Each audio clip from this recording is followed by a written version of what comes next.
My name is Charlotte Reed, and on what should have been the happiest day of my life, I stood alone at the altar while my parents sat in the front row of my sister Vanessa's corporate promotion ceremony. 3 years later, as the family attorney, read my father's will, I discovered the truth that would shatter everything I thought I knew about my family. Before we jump back in, tell us where you're tuning in from. And if this story touches you, make sure you're subscribed, because tomorrow, I've saved something extra special for you. At 32, I believed I had constructed the perfect life through determination and relentless hard work. I had graduated summa cum laude from Northwestern, earned my MBA from Wharton, and secured a position at Meridian Consulting that most professionals would sacrifice a decade of their careers to obtain. My corner office on the 38th floor overlooked Lake Michigan, a daily reminder of how far I had come from the middle-class Chicago suburb where I grew up. My professional accomplishments were matched by what appeared to be an equally successful personal life. After a careful 5-year relationship, James had proposed at Christmas time with a 2-carat emerald-cut diamond that perfectly suited my understated aesthetic. We had purchased a renovated brownstone in Lincoln Park, nothing ostentatious, but elegant and within walking distance of the best restaurants in the city. We planned our wedding with the same precision I applied to client acquisitions: a spring ceremony at the Chicago Botanical Gardens, 200 carefully selected guests, a respected string quartet, and a photographer who had worked for Vogue. Everything was proceeding according to plan. Everything except my family. The Reeds had always been what outsiders might call achievement-oriented. My father, Richard, had built Reed Manufacturing from a small workshop into a regional powerhouse that supplied specialized components to the automotive industry. He measured success in concrete terms: revenue growth, market expansion, acquisition of competitors. My mother, Eleanor, complemented his business acumen with social currency. She sat on the boards of 3 cultural organizations and had chaired the hospital charity gala for 5 consecutive years. Between them, they had created a household. Where accomplishment wasn't celebrated, it was expected. My younger sister Vanessa and I had absorbed this ethos from our earliest years. Our childhood bedrooms were decorated not with pop star posters but with framed honor roll certificates. Dinner conversations revolved around progress reports, grade point averages, extracurricular achievements, competition placements. A 94% on a calculus test would be met not with praise, but with questions about the missing 6%. As children, Vanessa and I had been allies against this pressure, whispering support to each other after particularly difficult parental performance reviews. But something shifted during our college years. While I remained steadfastly on the path my parents had charted, prestigious degrees, corporate advancement, appropriate social connections, Vanessa began to drift. She changed her major 3 times, eventually settling on communications rather than the business degree my father had expected. She spent a semester abroad in Barcelona, returning with what my mother called bohemian tendencies and a boyfriend with an uncategorizable accent. Her career path after graduation was equally baffling to my parents: a position with a small marketing firm that specialized in nonprofit clients, followed by a stint with an environmental advocacy group. "She's finding herself," I would explain, diplomatically when family friends inquired about Vanessa's latest professional pivot. But privately, I wondered if she was intentionally positioning herself as my opposite: the free spirit to my structured pragmatist, the creative to my analytical strategist. Our relationship had grown increasingly strained. Our monthly sister lunches became quarterly, then semi-annual obligations. Conversations that once flowed easily began to feel like navigating a field of conversational landmines. She would make subtle comments about my corporate drone existence. I would counter with pointed questions about her financial security and retirement planning. Despite this growing distance, when James and I set our wedding date, Vanessa was my automatic choice for maid of honor. Whatever our differences, we were sisters, blood, family. Some bonds transcended ideological divides or lifestyle choices. I delivered her invitation personally, meeting her for coffee at an artisanal cafe in Wicker Park that served pour-overs in ceramic vessels that looked like science experiments. "I'd be honored," she said, reaching across the table to squeeze my hand. For a moment, I glimpsed the sister I remembered before adult life had pulled us in different directions. "Mom and Dad will be thrilled," I replied, feeling a surge of hope that my wedding might finally be the event that reunited our fragmented family. Vanessa's expression shifted subtly. "Have they mentioned my promotion yet?" I blinked in confusion. "Promotion? No, they haven't said anything." She nodded, a familiar resignation settling over her features. "I didn't think so. The environmental group I've been consulting for offered me a full-time position as their director of community engagement. It's a huge step up, my own office, a staff of 4, a budget to actually implement the programs I've been designing." "That's wonderful," I said, genuinely pleased for her. "When did this happen?" 2 weeks ago. I called Mom and Dad immediately." She traced the rim of her coffee cup with her finger. "Dad said it was nice to see some ambition finally surfacing." His dismissive response stung even in secondhand retelling. "He just doesn't understand work that isn't tied to profit margins," I offered as consolation. "Maybe." She took a sip of her coffee. "Anyway, there's a formal ceremony and reception. The foundation's major donors will be there, along with some local politicians. It's on May 15th. My stomach dropped.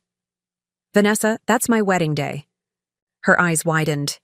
"No, your save the date said May 22nd. I pulled out my phone, opening my calendar. "We moved it up a week because the botanical gardens had a cancellation. I sent an update email last month." I showed her the screen, where May 15th was prominently marked Wedding Day in bold letters. "I never got that email," she said, her voice hollow. "Charlotte, I can't change the promotion event. The governor's wife is presenting the awards, and her schedule determined the date." We stared at each other across the table, the implications settling between us. One of us would have to compromise, would have to sacrifice a milestone moment. The choice seemed obvious to me. My wedding had been planned for over a year, invitations had been sent, deposits had been paid. Surely Vanessa could accept her promotion certificate the following week, or have someone accept on her behalf. "I'll talk to my director," she said finally, though her tone suggested limited optimism. Relief washed over me. Crisis averted. "Thank you. You know how much it means to me to have you there." We parted with a hug that felt more genuine than any we'd shared in years. As I watched her walk away, her vintage leather messenger bag bouncing against her hip, I allowed myself to believe that perhaps this wedding really would be the beginning of a new chapter for all of us. That belief sustained me through the following weeks of final preparations. The caterer confirmed the menu. The florist sent samples of the centerpieces. The calligrapher delivered the place cards in an elegant script. James and I finalized our honeymoon plans. 2 weeks in New Zealand, a perfect blend of adventure and luxury. 3 weeks before the wedding, I called my parents to confirm details for the rehearsal dinner. My mother answered, her voice carrying the distracted quality that typically indicated she was simultaneously checking emails on her iPad. "Charlotte, darling, I was just about to call you. Your father and I need to discuss something with you. About the wedding." Her tone, too casual, too controlled, immediately triggered my concern. "What is it?" "It's about the date." She paused. "There's a conflict that's arisen." My grip tightened on the phone. "What kind of conflict?" "Vanessa's promotion ceremony. It's quite a significant achievement for her, being recognized by the governor's office. We feel we should be there to support her." The room seemed to tilt sideways. "Mom, my wedding is that day. You know this. We've been planning it for over a year." "Yes, well, these things happen." Her voice took on the brisk efficiency she used when handling logistical problems. "We wondered if you might consider moving your date, just by a week or two." I struggled to form words through my shock. Move my wedding? 3 weeks beforehand? That's impossible. We'd lose all our deposits. Venues are booked months in advance. People have made travel arrangements. Well, then perhaps James's parents could handle the hosting duties. They're lovely people. The casual dismissal of the most important day of my life left me breathless. "Mom, this is my wedding. You and Dad are supposed to be there. I'm your daughter." "And Vanessa is also our daughter," she countered, her voice cooling. "She's finally showing real career progress. We need to encourage that." The subtext was clear. My success was expected, unremarkable. Vanessa's success was fragile, requiring nurturing and attention. My achievements had never needed celebration because they followed the prescribed path. Vanessa's warranted special treatment precisely because they deviated from expectations. "I can't believe you're even considering missing my wedding," I said, hearing the tremor in my voice and hating it. "Please, talk to Dad. Make him understand. Your father and I are in complete agreement on this, Charlotte." Her tone softened, marginally. "You've always been our rock, so capable, so self-sufficient. Vanessa needs this support right now." The conversation ended without resolution, leaving me with the devastating realization that my wedding day, the culmination of years of planning and dreaming, might proceed without my parents in attendance. In the weeks that followed, I made desperate attempts to resolve the conflict. I called Vanessa, who claimed the ceremony couldn't be rescheduled. I appealed to my father directly, only to be told that I was being characteristically inflexible. I even looked into changing my own wedding date, despite the financial penalties and logistical nightmare it would create, only to find that no suitable venues were available on short notice. As the day approached, a terrible clarity settled over me. My parents had made their choice, and it wasn't me. Never me. I had been the reliable one, the successful one, the one who didn't need their validation or attention because I had always managed to succeed without it. In prioritizing Vanessa's moment over mine, they were simply continuing a pattern established years ago, one I had been too blind or too proud to recognize. The morning of my wedding dawned with picture-perfect weather, exactly as I had planned. My bridesmaids gathered in the preparation suite. Champagne flowed. The photographer captured candid moments of laughter and anticipation. If anyone noticed the absence of the mother of the bride during the traditional getting-ready rituals, they were kind enough not to mention it. James found me alone moments before the ceremony was to begin, still in my robe, staring out the window, at the gardens where white chairs were arranged in perfect rows, waiting for guests to fill them. "Charlotte," he said gently, breaking protocol by seeing me before the ceremony. "Your coordinator told me. I'm so sorry." I turned to him, this man who understood me better than anyone, who had never asked me to be less than I was. "They're not coming. They chose her. They've always chosen her." He took my hands in his. "Do you want to postpone? We can tell everyone there's been an emergency." For a moment, I considered it. Weighed the humiliation of canceling a wedding against the humiliation of walking down an aisle with no one to give me away. Then something inside me hardened. Throughout my life, I had achieved everything I set out to do. I had never allowed obstacles to deter me from my goals. This day, my wedding day, would be no different. "No," I said, straightening my shoulders. "The ceremony proceeds as planned." And so I walked myself down the aisle, alone, but unbowed, to marry the man I loved, surrounded by friends who had chosen to be there. If there were whispers about the empty seats in the front row, or about the bride who gave herself away, I didn't hear them. I was too focused on moving forward, as I always had. Later, as James and I swayed to our first dance, he whispered in my ear, "You're the strongest person I've ever known." I smiled up at him, conscious of the cameras capturing the moment, determined that every photo would show joy rather than the pain that threatened to crack my carefully composed exterior. "I've had to be," I replied. What I didn't say, what I couldn't say, even to him, was that in that moment, as everyone applauded the beautiful bride on her perfect day, I was making a silent vow that transcended the ones I had just exchanged.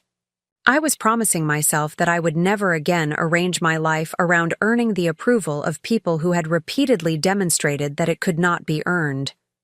Not by achievement, not by success, not by perfect adherence to their expectations.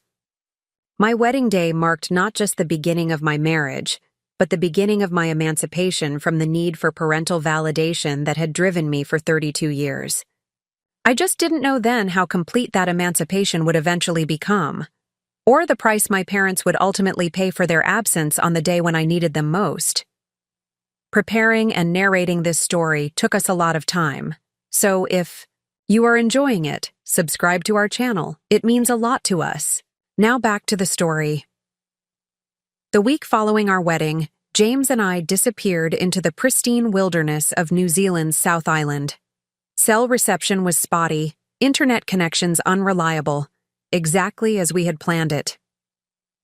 For 14 days, we hiked through ancient forests, kayaked crystal-clear lakes, and fell asleep in luxury lodges with nothing but star-filled skies above us.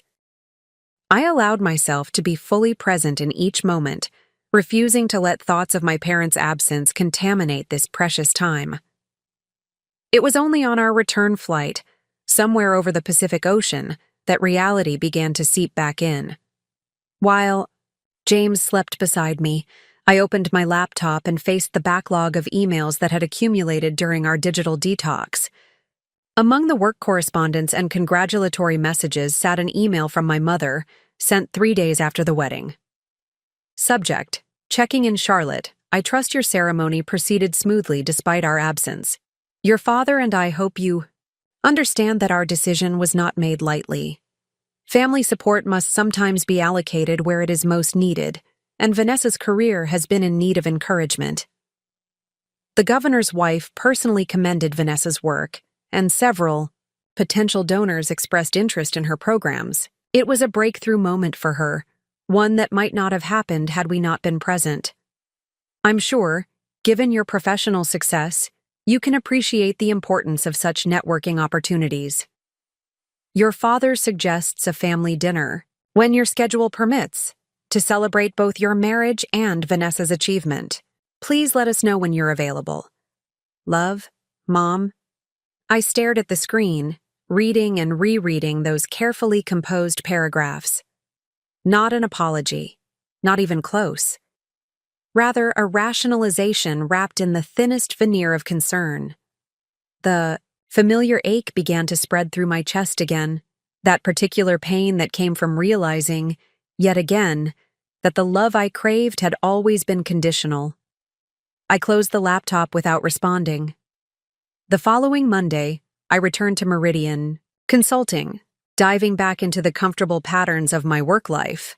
My colleagues congratulated me on the wedding, admired my honeymoon photos, and tactfully avoided mentioning my parents' conspicuous absence from the professional quality wedding images I shared. 3 weeks after our return, a courier delivered a package to my office.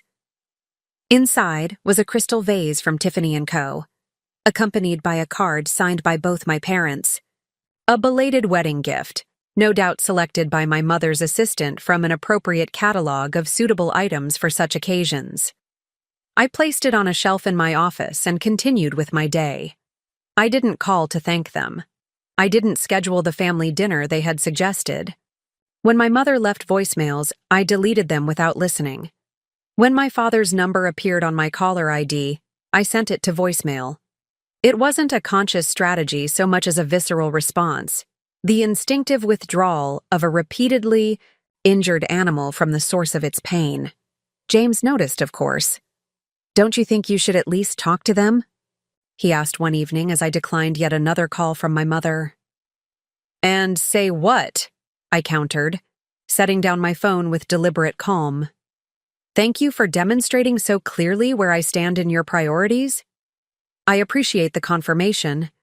That 32 years of meeting your every expectation counts for nothing compared to Vanessa's one moment of conforming to your values. He reached across the kitchen island to take my hand. I'm not saying they deserve your forgiveness. I'm saying that this silence is consuming you.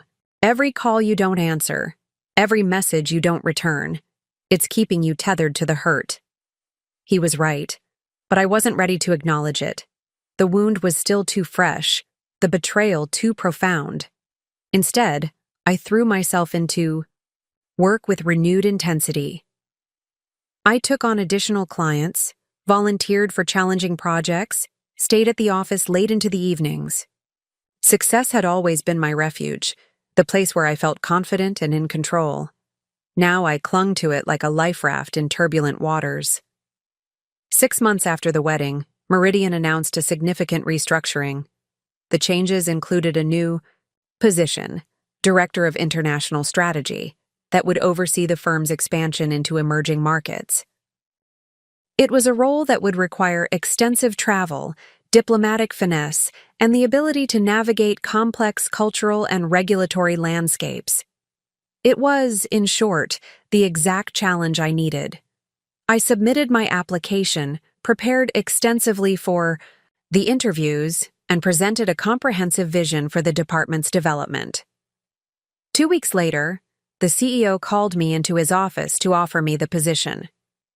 You were the unanimous choice, he said, sliding the offer letter across his desk. The board was particularly impressed by your 5-year growth strategy. Ambitious but achievable. Exactly the balance we need. The salary represented a 40% increase over my current compensation. The role came with a team of 12, direct reports, a discretionary budget that made my eyes widen, and the authority to shape Meridian's international presence for years to come. It was, by any objective measure, a career-defining opportunity. It would also require relocation to London for a minimum of 3 years. That evening, James and I sat on our rooftop deck, watching the Chicago skyline transition from day to night, as we discussed the implications of this potential move. Your practice can't relocate, I said, voicing the obvious obstacle. James had built a respected psychotherapy practice specializing in trauma recovery. His clients relied on the continuity of care he provided. Many had been working with him for years. True, he acknowledged. Not immediately. But there are options. I could transition some clients to trusted colleagues. Others might be willing to continue with telehealth sessions. And London certainly needs mental health professionals. I studied his face in the fading light. You'd be starting over professionally, building a new client base, navigating a different healthcare system, establishing credentials in a foreign country. I would, he agreed. But isn't that what partners do? Support each other's dreams, even when it requires sacrifice? His words hung in the air between us, carrying an unintentional barb. Isn't that what family does? Wasn't that exactly what my parents had failed to do? I don't want to uproot your life, I said finally. James reached for my hand, intertwining our fingers in that familiar way that always centered me. Charlotte, I didn't marry your career or your address. I married you. If London is where your path leads right now, then London is where we'll go. 2 months later, we sold our brownstone, packed our essentials into shipping containers, and boarded a one-way flight to Heathrow. The decision to accept the position had been made easier by the clean break it offered, a legitimate reason to put an ocean between myself and the family situation I had been avoiding. Before we left, I sent my parents a brief email informing them of our relocation. My mother responded immediately, expressing surprise at the suddenness of the decision and disappointment that we hadn't consulted them. She suggested a farewell dinner, a chance to mend fences before an extended separation. I declined, citing the hectic timeline of our move preparations. It wasn't entirely untrue. The logistics of international relocation were indeed overwhelming. But it wasn't the whole truth either. The reality was that I couldn't imagine sitting across a dinner table from them, maintaining polite conversation, while the unaddressed betrayal loomed like an unwelcome guest. London embraced us with its particular blend of history and innovation, tradition and progress. We found a flat in Marylebone with high ceilings and tall windows that filled the space with natural light. James began the process of establishing his practice, starting with a small office share and a handful of expatriate clients. I immersed myself in my new role, building relationships with international partners, restructuring inefficient processes, and developing the expansion strategy I had promised in my interview. Months passed, then a year. My team delivered results that exceeded projections. James's practice grew steadily, his reputation spreading through word-of-mouth referrals. We explored our adopted city on weekends, discovering hidden gardens and centuries-old pubs, museums housing priceless artifacts, and markets selling local produce. We made friends, other expatriates, British colleagues, neighbors in our building. We created a life that was rich and full and entirely our own. Communication with my family dwindled to holiday greetings and the occasional updates about major life events. My mother emailed when Vanessa was promoted again, this time to executive director after her predecessor's retirement. My father sent a terse message when Reed Manufacturing acquired a competitor, expanding their market share significantly. I responded with appropriate congratulations but initiated no correspondence of my own. It wasn't hostility that maintained this distance so much as a gradual acceptance that the relationship I had longed for, one based on unconditional support and genuine interest in my life, had never existed and likely never would. The realization brought a peculiar kind of peace, the release that comes from abandoning an impossible quest. Then, 18 months into our London life, James answered a call from an unfamiliar number while we were preparing dinner in our flat. "Yes, this is James Reed," he said, giving me a puzzled glance. His expression shifted as he listened, concern replacing confusion. "I see. Yes, she's here." He handed me the phone. "It's your father's attorney." My hand trembled slightly as I took the phone. "This is Charlotte Reed." "Ms. Reed, I'm Robert Schwartz from Schwartz, Hamilton and Partners. I'm calling regarding your father, Richard Reed." His tone was professionally somber. "I'm afraid I have difficult news." The kitchen seemed to recede around me as I gripped the counter for support. "What's happened?" "Your father suffered a massive stroke 3 days ago. He was taken to Chicago Memorial Hospital, but the damage was extensive. I'm very sorry to inform you that he passed away this morning." The world tilted, reality suddenly unstable beneath my feet. My father, the imposing figure whose approval I had sought for decades, whose disappointment I had feared, whose absence at my wedding had created a wound that had never fully healed, was gone. Permanently, irrevocably gone. "Ms. Reed?" The attorney's voice pulled me back to the present. "Are you there?" "Yes," I managed. "I'm here." "I understand you're currently in London. Your mother has asked me to handle the funeral arrangements, which are scheduled for next Tuesday at Lakeside Memorial Gardens. There are also matters pertaining to your father's estate that will require your attention. As an executor named in his will, your presence will be needed for the formal reading." Executor. The word penetrated the fog of shock surrounding me. My father had named me an executor of his will, a position of responsibility and trust typically reserved for those closest to the deceased. "I'll book flights immediately," I heard myself say. After ending the call, I stood motionless in the center of our kitchen, trying to process the tumult of emotions crashing through me. Grief, regret, anger, confusion, and beneath it all, a terrible sense of finality. Whatever resolution I might have hoped for, whatever reconciliation might have been possible, those opportunities were now forever lost. James wrapped his arms around me, holding me as the first tears came. "I'm so sorry, Charlotte." "I don't even know what I'm crying for," I confessed against his shoulder. "The father I lost today, or the relationship I never had." "Both," he said softly. "It's allowed to be both." That night, as James researched flight options, I sat alone on our small balcony, watching the lights of London against the night sky. In 48 hours, I would be back in Chicago, facing not only my father's funeral, but also my mother and sister for the first time in nearly 2 years. I would stand beside them as we buried a complicated man who had shaped all our lives in profound and sometimes painful ways. And then there would be the reading of the will, a final message from beyond the grave, my father's last opportunity, to communicate his true feelings. What would his final testament reveal about the man behind the ambition, about the father behind the exacting standards? What financial provisions would reflect his ultimate assessment of his daughter's worth? As I sat there under the foreign stars, I realized I was approaching this return to Chicago as I had approached every challenge in my life, braced for evaluation, prepared to measure my value through someone else's estimation. Even in death, my father maintained this power over me.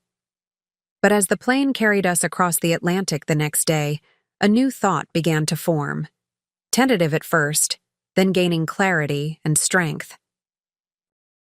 Whatever awaited me in Chicago, whatever revelations emerged at the reading of the will, they could only hurt me if I continued to seek validation from sources that had consistently withheld it.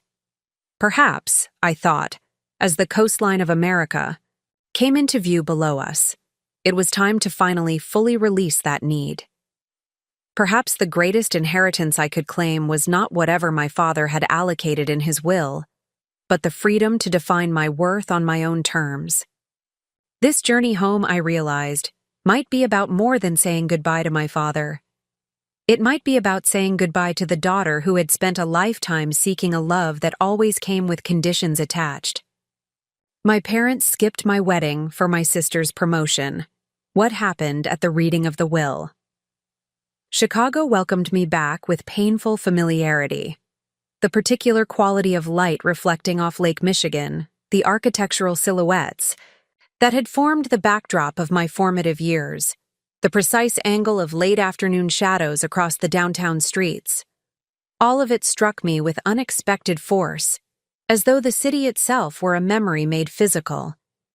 Our taxi from O'Hare navigated through neighborhoods that measured the chapters of my life, past Northwestern's campus where I'd earned my undergraduate degree, through Lincoln Park where James and I had begun our marriage, alongside the river, where my father had once pointed out Reed Manufacturing's first facility, now dwarfed by gleaming corporate towers.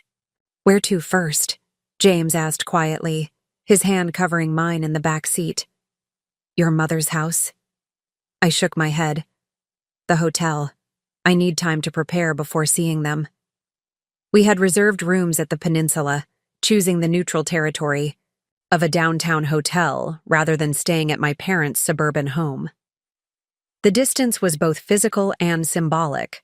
I was returning as an adult with my own established life, not as the dutiful daughter slipping back into old patterns. After checking in, I stood at the window of our suite, watching the city transition from day to evening. Behind me, James unpacked our luggage with methodical care, giving me the space to process my thoughts.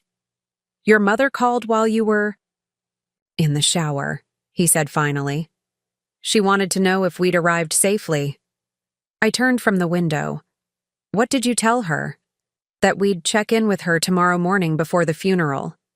He studied my face. "Was that all right?" I nodded, grateful once again for his intuitive understanding of what I needed. "Yes, thank you."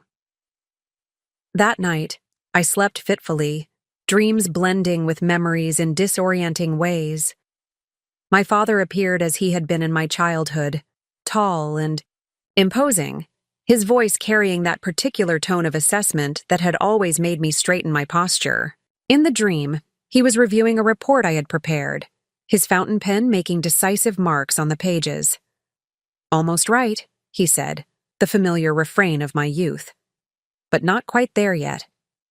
I awoke at 4 a.m., the hotel room disorienting in its anonymous luxury. James slept peacefully beside me, untroubled by the ghosts that had chased me from sleep.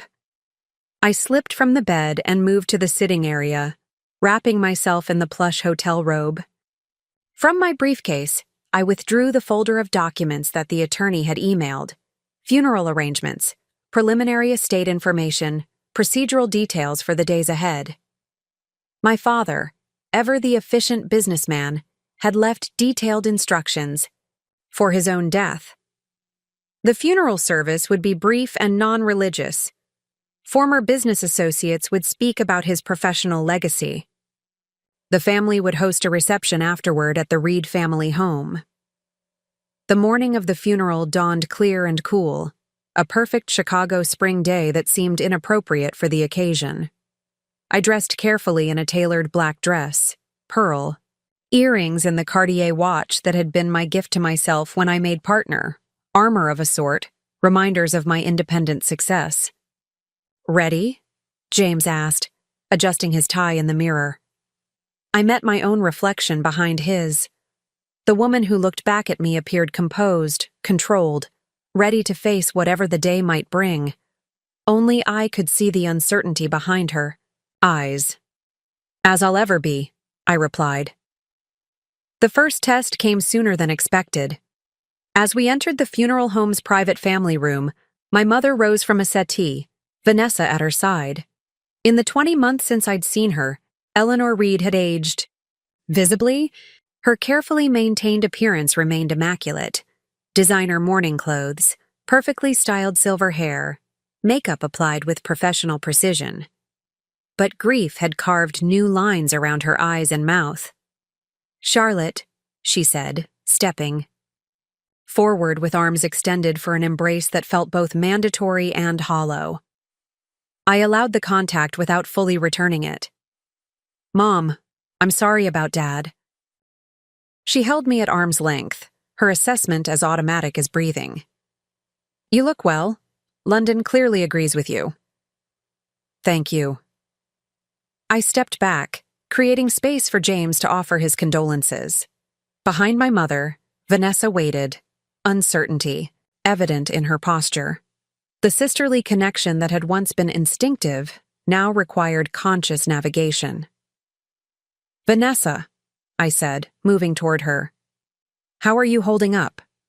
She shrugged, the gesture so reminiscent of our teenage years that it momentarily transported me back in time. It was sudden. "We're still in shock, I think." "When did it happen? The symptoms, I mean. Before." "He was at the office," she said. "Working late, as usual. The security guard found him when he didn't respond to calls. They said it was quick, that he probably didn't suffer." A bizarre comfort to think that my father had died as he had lived, focused on his business, pursuing the next achievement, uninterrupted by softer concerns. Our awkward reunion was interrupted by the funeral director announcing that guests were arriving. As immediate family, we would receive condolences in a receiving line before the service began. For the next 45 minutes, I stood beside my mother and sister, accepting handshakes and embraces from people who had populated my childhood, my father's business partners, my parents' social circle, distant relatives who had attended holiday gatherings and family celebrations. Many expressed surprise at seeing me, their comments revealing how completely I had disappeared from the family narrative during my time in London. "Charlotte, I didn't know you'd be here. How long has it been since you've been back to the States? Your mother mentioned you couldn't make it for Christmas last year, or was it the year before?" Each interaction reinforced what I had already suspected, that in my absence, I had been reduced to occasional mentions, My life condensed to the barest outlines shared when social obligations required some acknowledgement of my existence.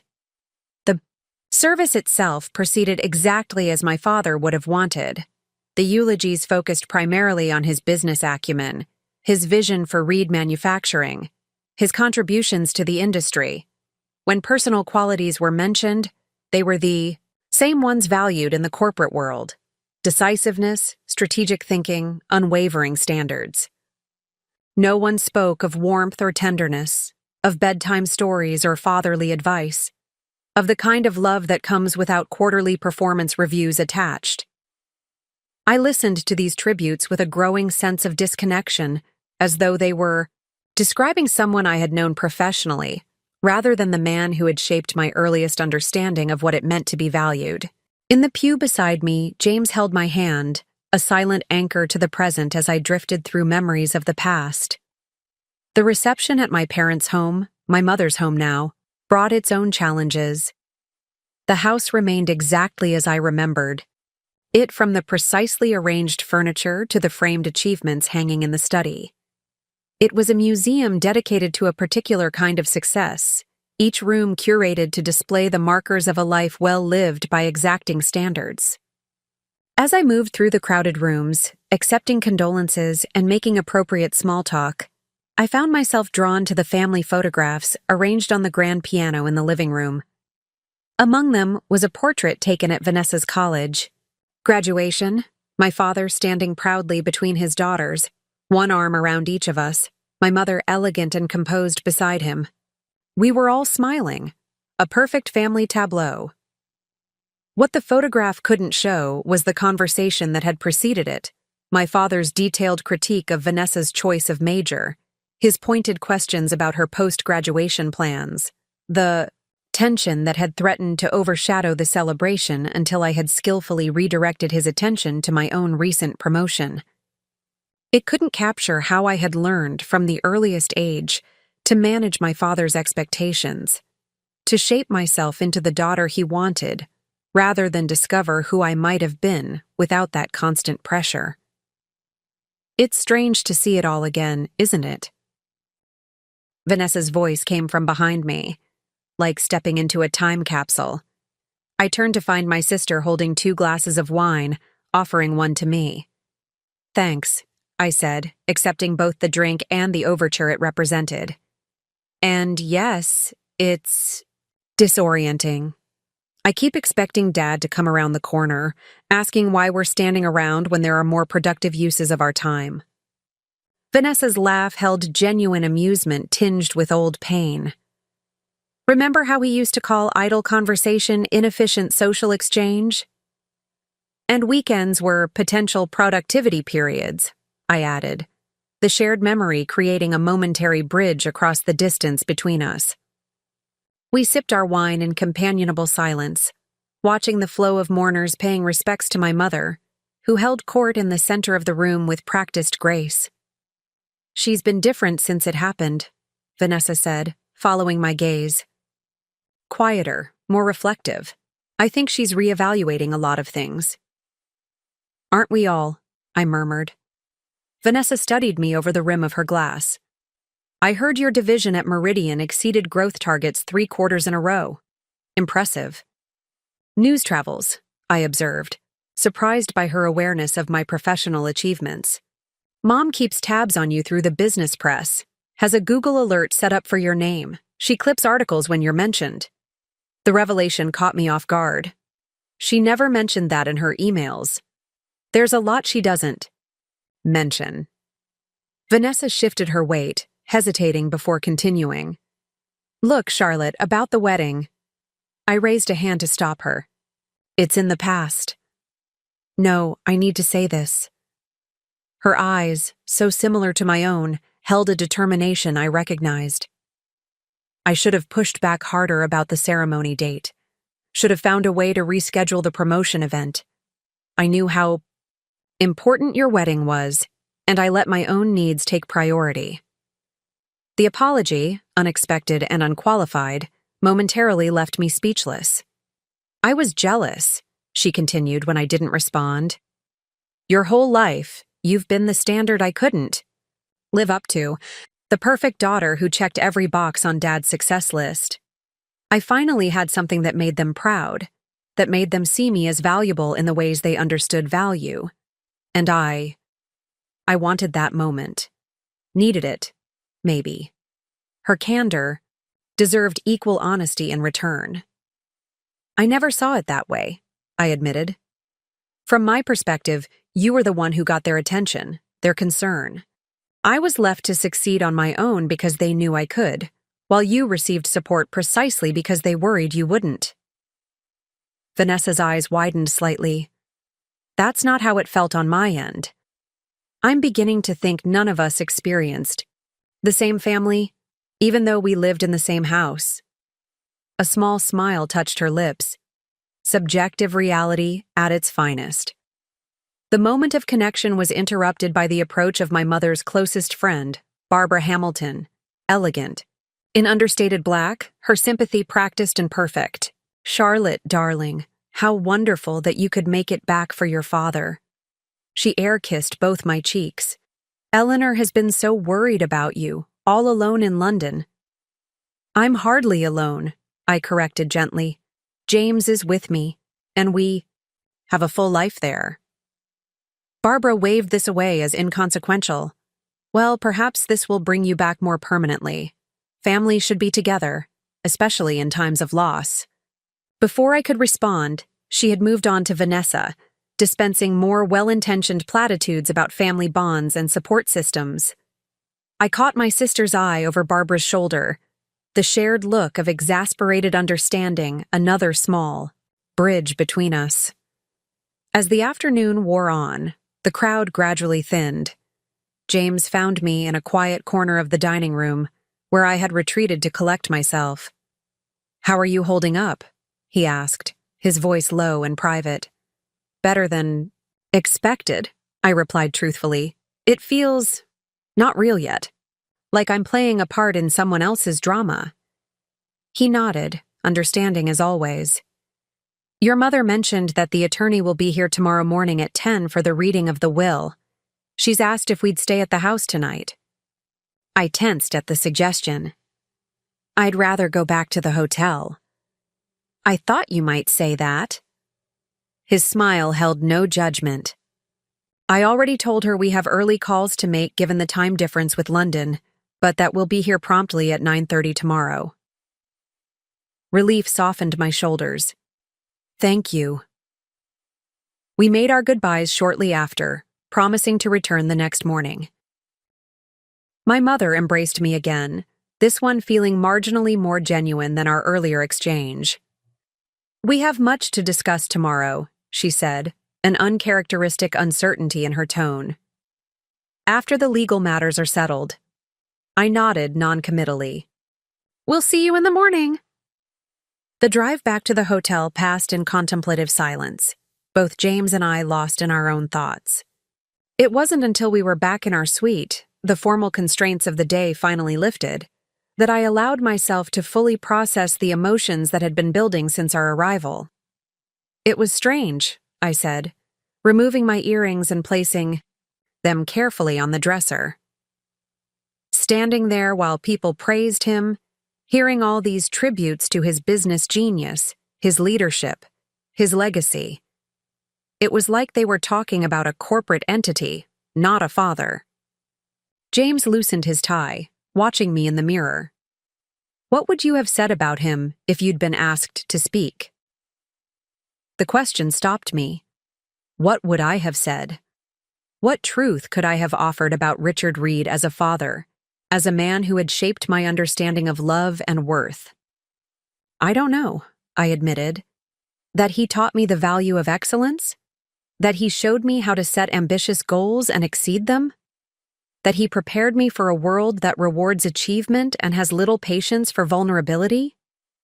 I met my own reflection, searching for answers in my own eyes. That I spent my entire life trying to earn a love that should have been freely given? James came to stand behind me, his hands gentle on my shoulders. "Maybe tomorrow will bring some closure." But as I prepared for bed that night, I found myself wondering what form that closure might take. What final message had my father encoded in his will? What value had he ultimately placed on his daughters? And how would that valuation be expressed? In his distribution of assets?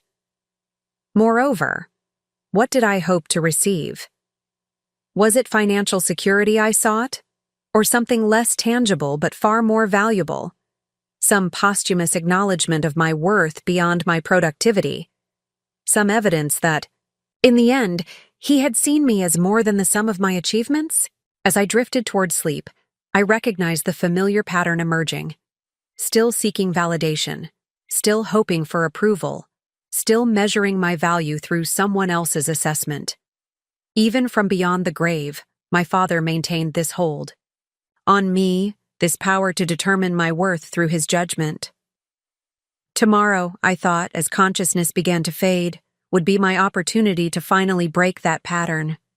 Whatever the will revealed about my father's final estimation of his daughters, I would accept it without allowing it to define me. The time had come to claim an inheritance more valuable than any material bequest. The freedom to determine my own worth, independent of external validation or approval.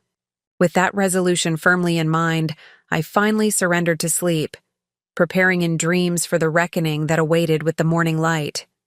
The morning of the will reading dawned with an unsettling brightness, as if the universe were deliberately contrasting my inner turmoil with perfect weather. I stood before the hotel window, watching Chicago come to life beneath a flawless blue sky.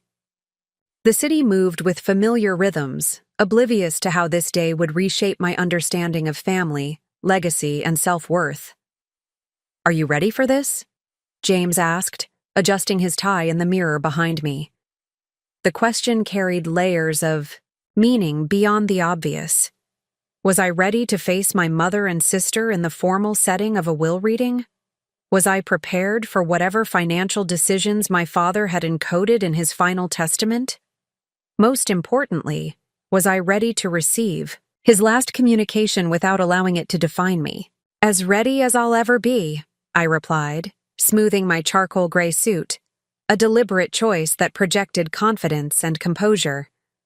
The fabric felt like armor against whatever revelations awaited. We arrived at my parents' home, my mother's home now, at precisely 9:27 a.m. My father's voice echoed in my memory. Early is on time is late. Even now, I couldn't bring myself to defy his standards. The house stood as it always had, a monument to carefully curated success. The immaculate Tudor exterior, the precisely maintained landscaping, the imported gravel driveway that crunched beneath our tires with aristocratic restraint, all of it designed to communicate achievement and control to anyone who approached. My mother opened the door before we could ring the bell, her appearance as meticulously managed as the property surrounding her. In her tailored black dress and pearls, with her silver hair arranged in its customary elegant twist, she embodied the dignified widow. Only the additional lines around her eyes and the slight tremor in her hand as she reached to embrace me betrayed the toll of recent days. "Charlotte, James, thank you for being prompt. Robert is already waiting in your father's study." She led us through the familiar hallways, past walls lined with evidence of Reed family accomplishments, diplomas in heavy frames, professional awards on illuminated shelves, photographs documenting handshakes with influential figures. My own achievements were represented, I noticed, though fewer than those of my father or, surprisingly, Vanessa. My sister was already seated in our father's study when we entered, perched nervously on one of the leather chairs positioned before the massive mahogany desk. She offered a tentative smile, which I returned with equal hesitation. Our brief connection at the funeral reception had eased some tension between us, but 2 decades of complex emotions couldn't be resolved with one vulnerable conversation. Robert Schwartz, my father's attorney for over 30 years, rose from behind the desk as we entered. The symbolism wasn't lost on me. He now occupied the position of authority, delivering judgments from the seat of power that had formerly belonged to my father. "Charlotte, he greeted me, extending his hand. It's been quite some time. I was pleased to hear of your success in London. I accepted his handshake, noting the familiar assessing quality in his gaze, measuring me against some invisible standard, just as my father had always done. Thank you, Robert. It's been a productive period. Indeed. He gestured to the remaining chairs. Shall we begin? I know you all have many matters requiring your attention. Once we were seated, James slightly behind me in a position that offered moral support without intrusion. Robert opened a leather portfolio and withdrew several documents. Before we proceed with the formal reading, he began, his voice taking on the measured cadence of legal proceedings, I want to express my personal condolences. Richard was not only my client, but a trusted friend, and a remarkable man whose guidance shaped many aspects of my own career. My mother nodded appropriately. Vanessa murmured a quiet, "Thank you." I remained silent, struck by the sudden realization that my father had been many things to many people, mentor, friend, business associate, roles that had revealed sides of his character I had never been privileged to see. The document I am about to read, Robert continued, represents Richard's final will and testament, revised and executed 11 months ago, replacing all previous versions. The timing registered immediately. 11 months ago, well after my wedding, after my move to London, after I had virtually severed communication with my parents.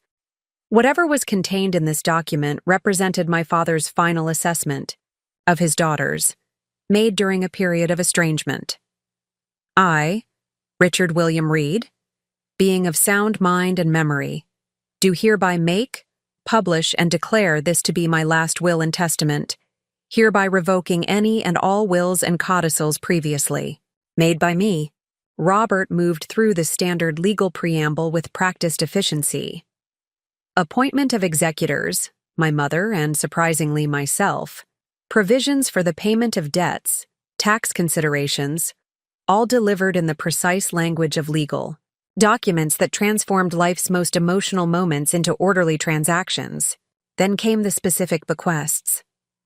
To my beloved wife, Eleanor Catherine Reed, I leave our primary residence at 487 Lakeside Drive, along with all furnishings and personal effects contained therein, the sum of $8 million, $8,000, to be transferred immediately upon my death, and a life interest in 40% of the Reed Family Trust, with quarterly distributions to be arranged according to the schedule outlined in Addendum A. My mother's expression remained unchanged, these provisions clearly matching her expectations. To my daughter, Vanessa Elizabeth Reed, I leave the summer property at Lake Geneva, including all furnishings and watercraft, the sum of $3 million, $3,000, and a 20% share in Reed Manufacturing, with voting rights to be exercised according to the shareholder agreement detailed in Addendum B. Vanessa's sharp intake of breath indicated her surprise. The Lake Geneva property had been my father's personal sanctuary, a place where he retreated to reflect on major business decisions. That he would leave it to Vanessa, artistic, environmentally conscious Vanessa who had rejected the corporate path he valued, seemed incongruous with everything I knew about him. Robert paused, taking a sip of water before continuing. The momentary silence amplified the tension in the room as we all waited to hear my portion of the inheritance. I felt James's reassuring presence behind me, his steady energy a counterbalance to my internal turmoil. To my daughter, Charlotte Ann Reed, I leave my personal library and collected papers, my investment portfolio currently managed by Meridian Capital, approximate value $12 million, and a 30% share in Reed Manufacturing, with voting rights as outlined in Addendum B. The disparity was immediately apparent, my inheritance substantially larger than Vanessa's, particularly the Reed Manufacturing shares. I glanced at my sister, concerned about her reaction, but her expression revealed only thoughtful consideration rather than jealousy or hurt. Furthermore, Robert continued, I established the Reed Innovation Fund with an initial investment of $20 million, $20,000, to be jointly administered by my daughters Charlotte and Vanessa, with the purpose of supporting entrepreneurial initiatives that demonstrate both commercial viability and positive social impact. This unexpected provision caused both Vanessa and me to look at each other in confusion. My father had never demonstrated significant interest in social impact, focusing instead on traditional metrics of business success. More surprising was the requirement for joint administration, forcing cooperation between sisters whose relationship had deteriorated to near estrangement. Additionally, Robert said, his tone shifting slightly, I have prepared personal letters for each member of my family to be read privately. And finally, there is a video recording that Richard instructed me to play at this gathering after the formal reading of the will. A video. My father, ever the strategic planner, had arranged to speak to us from beyond the grave. I felt a chill despite the room's comfortable temperature. Robert removed a slim laptop from his briefcase, opening it and positioning it so we could all see the screen. This was recorded approximately 10 months ago when Richard updated his estate plans. He was specific about its contents remaining private until this moment. With a few keystrokes, the screen illuminated, and suddenly my father appeared before us. He sat in this very study, in the chair Robert now occupied, looking remarkably healthy for a man who would suffer a fatal stroke less than a year later. He wore his customary business attire, a crisp white shirt, navy tie, no jacket, and regarded the camera with the direct gaze that had intimidated business competitors and family members alike throughout his life. If you're watching this, he began without preamble, then I am no longer with you, and Robert has just completed the reading of my will. Before you discuss the provisions I've outlined, I want to explain the reasoning behind certain decisions.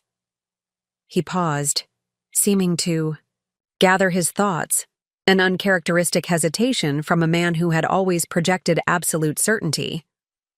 Throughout my life, I have measured success in quantifiable terms: profit margins, market share, return on investment. I applied these same metrics to my family, believing I was preparing my children for a world that rewards achievement and punishes weakness. The familiar philosophy, delivered in my father's authoritative voice, transported me instantly back to childhood dinners where accomplishments were dissected and future expectations established with clinical precision. Recent events have forced me to reconsider this approach, he continued, and I felt a jolt of surprise. My father had never been one to reconsider anything once his mind was set. Charlotte's wedding. My breath caught at the direct reference. And the choices Eleanor and I made regarding that day have revealed flaws in my understanding of what truly constitutes success in family relationships. My mother shifted in her seat, her discomfort palpable as my father continued. Charlotte, your decision to distance yourself after our absence was painful but illuminating. It demonstrated a strength I had always valued in you, but directed toward self-preservation rather than external achievement. You prioritized your own well-being over maintaining family harmony at any cost, a lesson I might have benefited from learning earlier in life. His gaze seemed to fix directly on me through the screen, bridging time and mortality with unnerving directness. Vanessa, your persistence in pursuing work that creates positive change, despite my frequent dismissal of its value, has ultimately proven wiser than my narrow focus on financial returns. The metrics I used to measure success failed to capture the true impact of your contributions. My sister wiped away a tear, her expression a complex blend of grief and vindication. The provisions in my will reflect my belated recognition that I have been wrong about many things. The distribution of assets acknowledges both daughters' strengths while encouraging collaboration between your complementary perspectives. Charlotte's analytical rigor and Vanessa's visionary thinking, when combined, create something more valuable than either approach in isolation. He straightened in his chair, his posture reverting to the commanding presence I remembered from countless business discussions. The Reed Innovation Fund represents my attempt to bridge the values I spent a lifetime pursuing with the broader considerations I came to appreciate too late. It is my hope that this shared responsibility will also provide an opportunity to rebuild the sisterly bond that my parenting approach inadvertently damaged. The screen froze on my father's face for a moment before fading to black. In the silence that followed, I became aware of tears streaming down my own cheeks, tears I hadn't realized I was shedding. Robert closed the laptop gently. Your father revised his will and recorded this message shortly after a minor health scare, a warning sign that unfortunately wasn't sufficient to prevent the major stroke that took his life. He wanted to ensure his true intentions were clear, beyond the legal language of inheritance. My mother spoke first, her voice uncharacteristically vulnerable. Richard never discussed any of this with me. He simply said he was updating his estate plans as he did periodically. He struggled with direct emotional expression, Robert offered. This approach, structured, documented, precisely executed, was more comfortable for him than conversation. I recognized the truth in this assessment. My father had always communicated most clearly through actions rather than words, through strategic decisions rather than emotional revelations. This video and the accompanying will represent his final, most important strategic plan, a calculated attempt to repair what his lifetime of conditional approval had broken.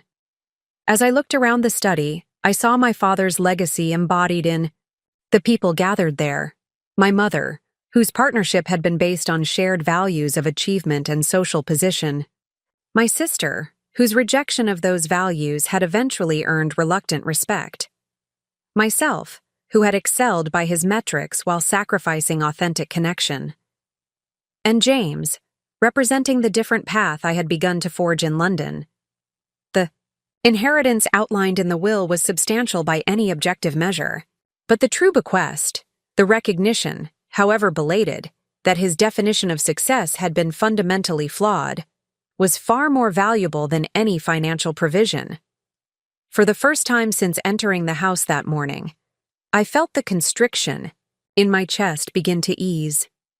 My father's final message hadn't erased the pain of the past, but it had acknowledged it. He hadn't been able to change in life, but he had attempted to correct his legacy in death. Whether this posthumous insight was sufficient foundation for rebuilding what had been broken remained to be seen. But it offered something I hadn't expected to receive. Not the validation I had spent a lifetime seeking, but something more precious. The possibility of liberation from that need entirely. The silence that followed my father's video message expanded to fill every corner of the study. Each of us seemed suspended in private reflection, processing the unexpected vulnerability from a man who had always presented certainty as his defining characteristic. Through the window, sunlight continued its indifferent journey across the oriental rug, measuring time that suddenly felt elastic and strange. Robert was the first to break the silence, his professional demeanor providing a welcome return to practicality. There are several documents requiring signatures today, primarily acknowledging receipt of the will's contents and initiating the transfer processes. However, these can wait for a few minutes if you'd prefer some time to discuss privately. My mother straightened in her chair, composure flowing back into her posture like water finding its natural level. That won't be necessary. We're all professionals here. Let's proceed with the necessary paperwork. Her response was so characteristic, prioritizing efficiency over emotional processing, that I almost smiled. Some patterns remained unchanged, even in the aftermath of revelation. For the next 40 minutes, we moved through the bureaucracy of inheritance, signing documents, initialing amendments, providing bank information for transfers. The mundane details of wealth redistribution created a buffer zone, allowing us to adjust to the new reality my father's message had created without immediately confronting its more profound implications. When Robert finally closed his portfolio, and began returning documents to his briefcase. The protective structure of legal procedure dissolved, leaving us to face each other without its shield. "I've prepared everything you'll need regarding the Reed Innovation Fund," he said, handing identical folders to Vanessa and me. "The formal structure allows for significant flexibility in implementation. Richard was explicit that the specific initiatives should reflect your combined vision rather than predetermined criteria." Another posthumous message, my father relinquishing control, encouraging collaboration between daughters whose relationship had fractured, partly due to his differential treatment of them. The irony wasn't lost on me. "Thank you, Robert," I said, accepting the folder. "We'll review these details carefully." "Of course." He clasped his briefcase shut with a definitive click. "I'll be available for any questions that arise. Eleanor knows how to reach me at any time." My mother walked him to the door, leaving Vanessa, James, and me alone in the study. The absence of Robert's professional buffer immediately heightened the tension in the room. "Well," Vanessa said eventually, tapping her folder against her palm, "that was unexpected." "Which part?" I asked. "The uneven distribution of assets or Dad's 11th hour revelation that his entire value system might have been flawed?" James placed a gentle hand on my shoulder, a silent reminder to temper the edge in my voice. I hadn't realized how much bitterness still lingered beneath the surface of my composed exterior. Vanessa didn't rise to the provocation. "All of it, honestly. I've spent my entire adult life believing Dad saw my career choices as disappointing, at best and embarrassing at worst. To hear him acknowledge value in my work." Her voice caught momentarily. "It's a lot to process." The vulnerability in her expression diffused my defensive posture. "I'm sorry, that was unnecessarily sharp." "But understandable," she conceded. "This isn't exactly a normal situation." "No," I agreed. "It certainly isn't." My mother returned, her footsteps announcing her approach before she appeared in the doorway. "Robert will send digital copies of all documents by this evening." She surveyed us with the assessing gaze I knew so well, the look that had evaluated my test scores, my college applications, my professional achievements throughout my life. "I've asked Teresa to prepare lunch. We should discuss next steps regarding the company shares in this innovation fund your father has established." The return to practical concerns was so predictable that Vanessa and I exchanged a knowing glance. Some things never changed, including our mother's instinct to channel emotional complexity into actionable items. "Actually," James interjected with gentle firmness, "I think Charlotte and I need some time to process everything we've learned today. Perhaps we could reconvene tomorrow for those discussions." I squeezed his hand in silent gratitude for the intervention. The prospect of immediately diving into business negotiations, without space to absorb the emotional import of my father's final message, felt overwhelming. My mother looked momentarily taken aback, unaccustomed to having her suggested agenda questioned. "I suppose that would be acceptable. Shall we say 11 tomorrow morning? I'll have my assistant clear my schedule." Even in grief, Eleanor Reed operated with executive efficiency. "That works for us," I confirmed. "Vanessa?" My sister nodded. "I'll rearrange some calls." As we prepared to leave, my mother disappeared briefly into the adjacent room, returning with a sealed envelope. "Your father's letter to you," she explained, holding it out to me. "Robert gave them to me for distribution."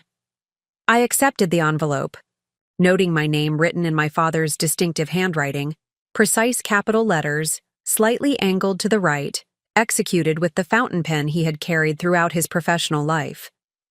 The personal nature of this communication, contrasted with the public declaration of the video, created a conflicted anticipation. What additional message had he reserved for my eyes alone? "Thank you," I said, slipping the envelope into my handbag without opening it. This was a conversation with my father that required privacy and preparation. Vanessa walked us to the door, lingering in the foyer after our mother had retreated to her study. "Do you want to get coffee tomorrow before the meeting?" she asked, the casual suggestion belying its significance, an overture toward reconnection, a step toward the collaboration our father had envisioned. I hesitated, old caution warring with new possibility. "That would be good," I said finally. "There's a cafe on Michigan Avenue I used to like, still there last time I checked." "Blackwood's? With those ridiculous oversized muffins?" The shared memory.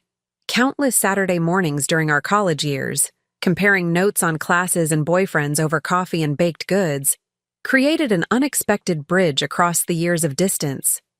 "That's the one. 9:30? I'll be there." She shifted her weight, hesitating before adding, "For what it's worth, Charlotte, I really am sorry about the wedding. Not just because Dad apparently had some revelation about it, but because it was wrong. You shouldn't have had to stand alone on your wedding day." The directness of her apology, unqualified by excuses or explanations, caught me off guard. "Thank you," I said simply, recognizing the effort it represented. "That means a lot." In the car driving back to the hotel, James waited for me to break the contemplative silence that had settled between us. He understood my need to process complex emotions before articulating them, one of the many reasons our partnership worked so well. "He knew," I said finally, staring out at the familiar Chicago skyline.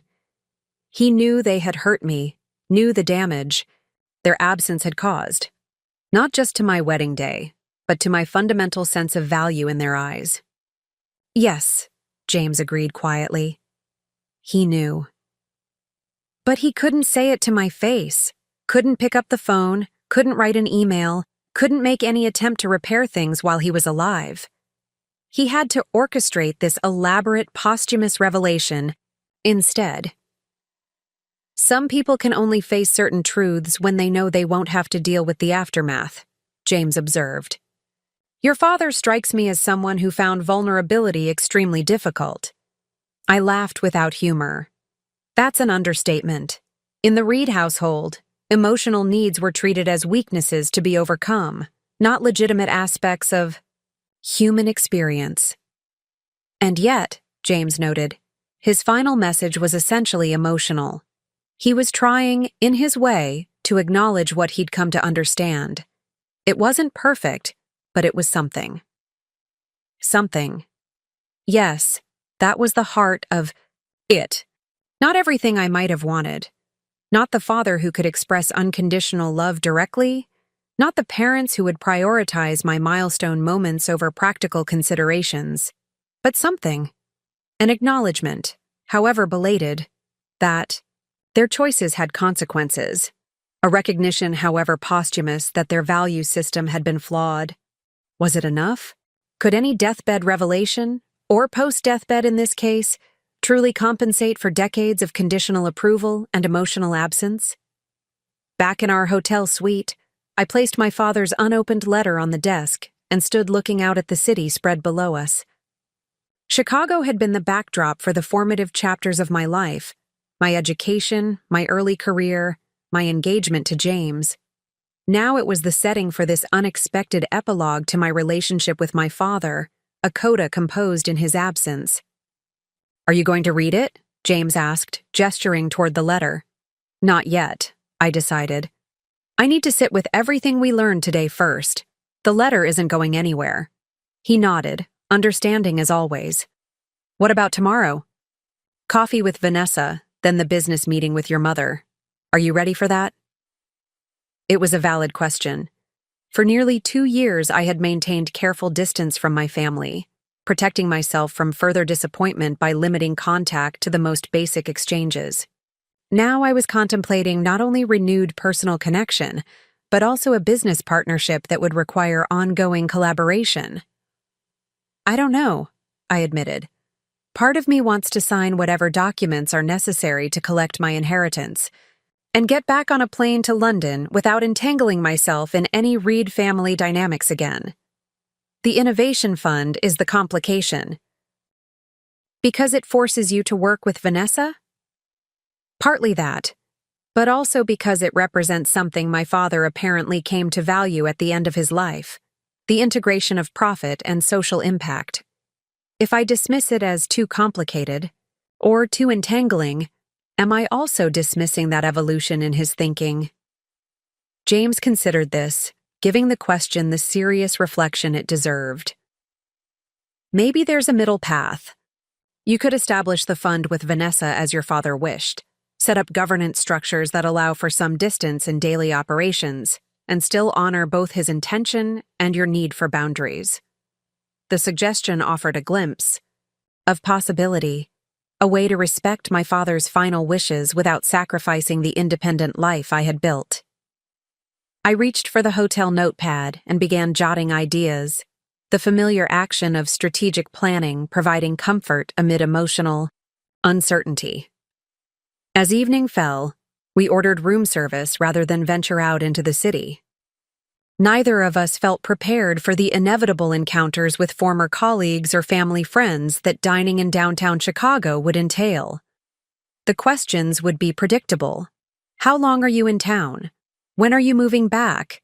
Surely you can't intend to stay in London permanently? And I lacked the energy to navigate them. After dinner, I found myself drawn back to the sealed envelope containing my father's letter. Whatever message it held represented his final direct communication to me, words chosen specifically for his eldest daughter, without the mediating presence of the attorney, or the knowledge that others would be listening. "I think I'm ready. Now?" I said, picking up the envelope. James squeezed my shoulder gently.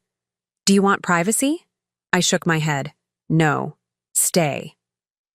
With careful movements, I broke the seal and extracted a single sheet of my father's personal stationery, heavy cream, paper embossed with his initials, a detail that brought an unexpected wave of sensory memory.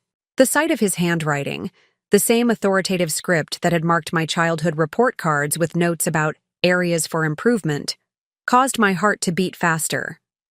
"Charlotte, if you're reading this, I've failed to do what I should have done in person. Acknowledge the ways in which my approach to fatherhood has damaged our relationship. There are professional skills I mastered over decades of business leadership, but emotional courage has never been among them. Your wedding day.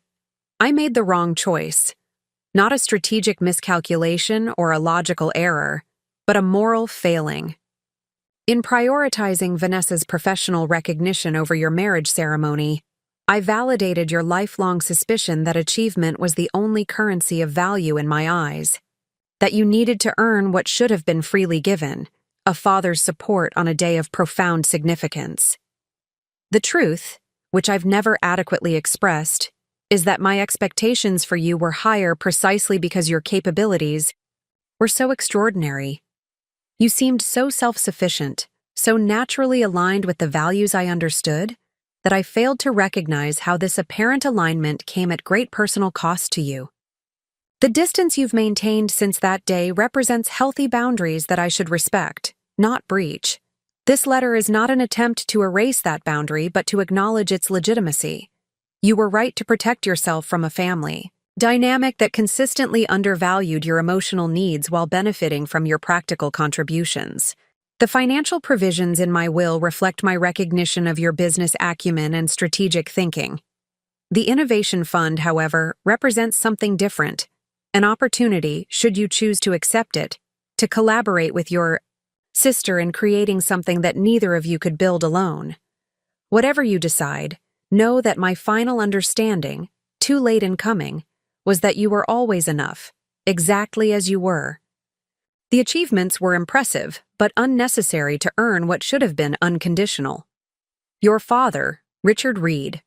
I read the letter twice, then silently handed it to James. As he read, I tried to identify the emotions colliding within me. Grief, for the relationship that might have been had this understanding come earlier. Vindication that my perception of the family dynamic had been accurate. Lingering anger that this acknowledgement came posthumously rather than when reconciliation was possible. Most prominent, though, was a strange sense of liberation, My father's letter released me from the persistent doubt that I had overreacted to their absence at my wedding, that I had imposed unnecessary distance based on a single disappointment, rather than a pattern of conditional love. His words confirmed what I had felt but sometimes questioned during sleepless London nights, that my withdrawal had been a necessary act of self-protection, not a disproportionate response. "Well," James said finally, returning the letter to its envelope, "that's quite something." "Yes," I agreed. "It is. How are you feeling?" I considered the question carefully, resisting the impulse to offer a simplified response. Validated, sad, a little angry still, but also lighter somehow. Like I've been carrying this subconscious worry that I was the unreasonable one, that I had exaggerated the significance of what happened. His letter removes that doubt. James nodded. It's a profound acknowledgement, not perfect, but significant. "The question now," I said, returning to the planning that had always been my reflexive response to emotional complexity, "is what to do with it. How do I honor this belated recognition without abandoning the boundaries that have protected me?" "Maybe that's what tomorrow is about," James suggested. "Testing whether new terms of engagement are possible with your family, starting with coffee with Vanessa." He was right, of course. My father's posthumous insights, both public and private, had changed the landscape of our family relationships, but they couldn't dictate my response. That remained my choice. How much to engage, what boundaries to maintain, whether to collaborate on his final vision or create my own path forward. As I prepared for bed that night, I realized that this was perhaps my father's most valuable legacy. Not the financial assets or business shares, but this unexpected opportunity to reconsider relationships I had believed permanently damaged. His acknowledgement created possibility without demanding reconciliation, offered recognition without requiring forgiveness. For the first time since arriving in Chicago, I slept deeply and without dreams, my father's letter resting in its envelope. On the nightstand beside me, not a perfect resolution, but a bridge between what had been and what might yet be. Blackwood's Cafe hadn't changed since I'd last visited nearly 3 years ago. The same artisanal coffee scents mingled with freshly baked pastries. The weathered oak tables still bore the marks of countless laptops and coffee cups, and the morning light streamed through tall windows, illuminating floating dust particles like microscopic constellations. It felt like stepping into a memory, familiar and foreign simultaneously. I arrived 15 minutes early, another inheritance, from my father who considered on time to be late. Selecting a corner table with good sightlines to the entrance, a habit from my consulting days when I'd prepare for client meetings, I ordered a cappuccino and waited, reviewing mental notes for the conversation ahead. When Vanessa walked through the door at precisely 9:28, 2 minutes ahead of our agreed time, I felt an unexpected flutter of nervousness. This wasn't a business meeting or a formal family obligation, but something more delicate, a tentative first step toward rebuilding what years of competition and misunderstanding had eroded. She spotted me immediately, raising a hand in acknowledgement before stopping at the counter to order. I studied her as she waited, noting both the familiar, the characteristic way she tucked hair behind her ear when speaking, and the unfamiliar, the confident posture that replaced her former defensive stance, the easy smile she exchanged with the barista. The sister I had known and the woman she had become while we were estranged existed simultaneously before me.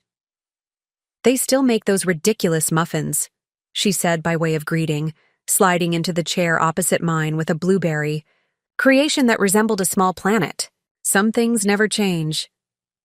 "While others change completely," I replied, the observation extending beyond pastries to the situation at hand. She nodded, understanding the subtext. Dad's final surprise act. Never thought I'd see the day when Richard Reed admitted he might have been wrong about something.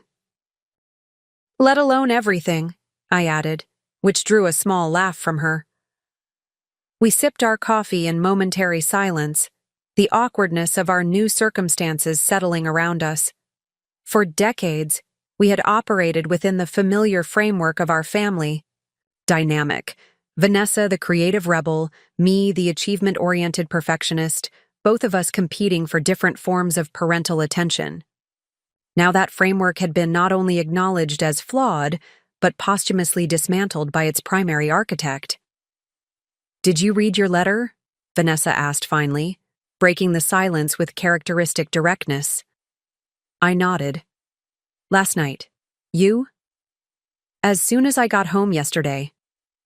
She tore a piece from her muffin without eating it, crumbling it between her fingers. Mine was not what I expected. The hesitation in her voice created an opening, an invitation to share what had once been private. "What did he say to you?" I asked gently. She met my eyes, weighing the question before answering. "He apologized for dismissing my career choices, for measuring my worth against standards that never aligned with my values. He said my persistence in pursuing meaningful work despite his disapproval demonstrated a strength of character he had only begun to appreciate after it was too late." The revelation of our father's parallel admissions struck me with unexpected force. "Mine was similar," I admitted. He acknowledged that missing my wedding was wrong, not a strategic miscalculation, but a moral failure, that he had demanded I earn what should have been freely given. Vanessa's eyes widened slightly. He used those exact words in my letter, too, about unconditional support being something we shouldn't have had to earn. Apparently his 11th-hour epiphany was comprehensive, I observed, uncertain whether to find comfort or frustration in this evidence of our father's belated understanding. "Do you think he meant it?" Vanessa asked, voicing the question that had kept me awake despite my exhaustion. Or was this just his final strategic move, ensuring his legacy by smoothing over his mistakes? It was the core question, the one that would shape how we processed everything that had transpired. Had Richard Reed experienced genuine insight into his failings as a father, or had he simply executed one last meticulous business plan, creating the appearance of growth while controlling the narrative from beyond the grave? "I think," I said, carefully, "that he recognized the truth too late to change his behavior, but early enough to try influencing what came after him." Classic dad, acknowledging the problem but delegating the solution to someone else. A smile of rueful recognition crossed Vanessa's face. "And we're the delegated problem solvers."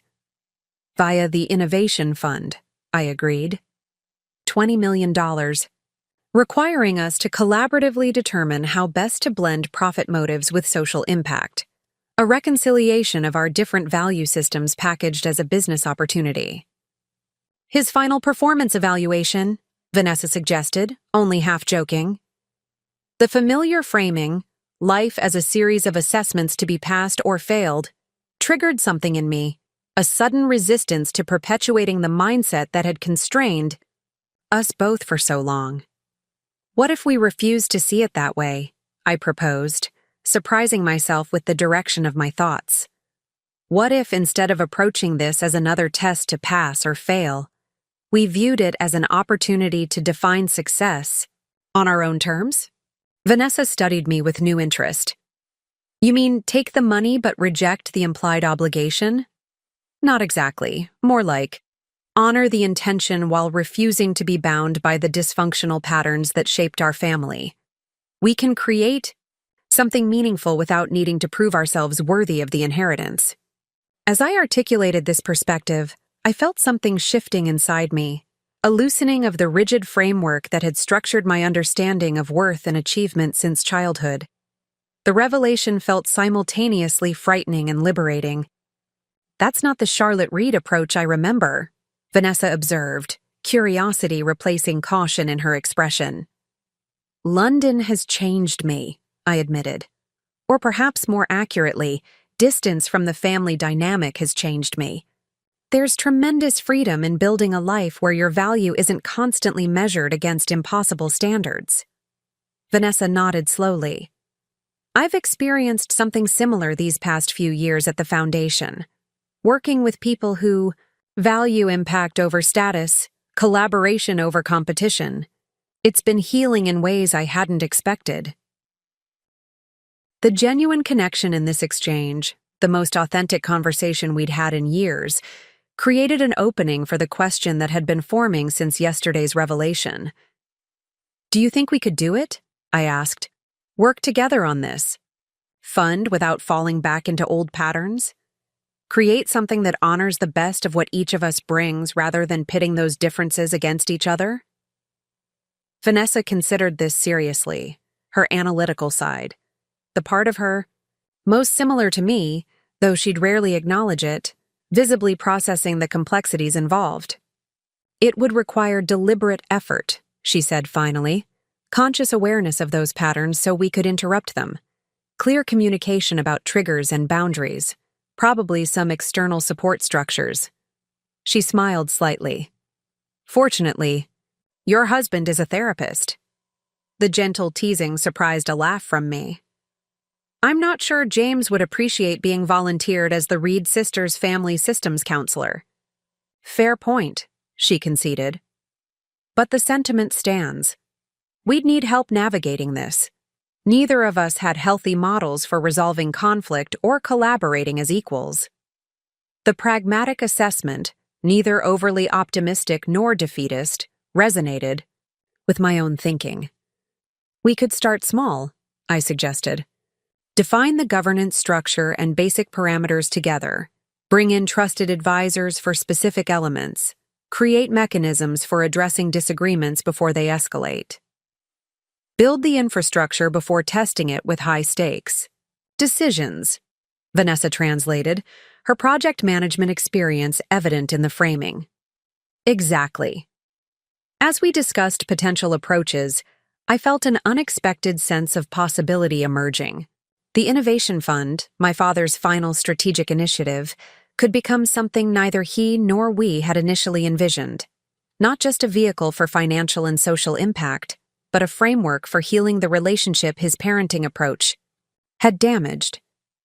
Before we get too deep into planning mode, Vanessa said, interrupting my mental blueprinting, I need to say something directly. She squared her shoulders, meeting my eyes with characteristic forthrightness. I'm sorry about your wedding. Not because Dad had a deathbed revelation about it, but because it was wrong. You shouldn't have had to stand alone on your wedding day, and I contributed to that by not pushing harder to reschedule my event. The unqualified apology, offered without deflection or self-justification, caught me off guard. In our family culture, admitting error had always been treated as weakness rather than strength. Thank you, I said simply, recognizing the courage the statement required. That means a lot. She nodded, accepting the acknowledgement without pressing for reciprocal forgiveness. Another departure from our usual dynamics of transaction and obligation. We should probably head to Mom's soon, she noted, glancing at her watch. She'll have everything planned to the minute. Some things really don't change, I agreed, gathering my bag. As we prepared to leave, I added, whatever happens with the Innovation Fund, I'm glad we had this conversation. It feels like a beginning. A better beginning than we had the first time around, Vanessa observed with unexpected insight.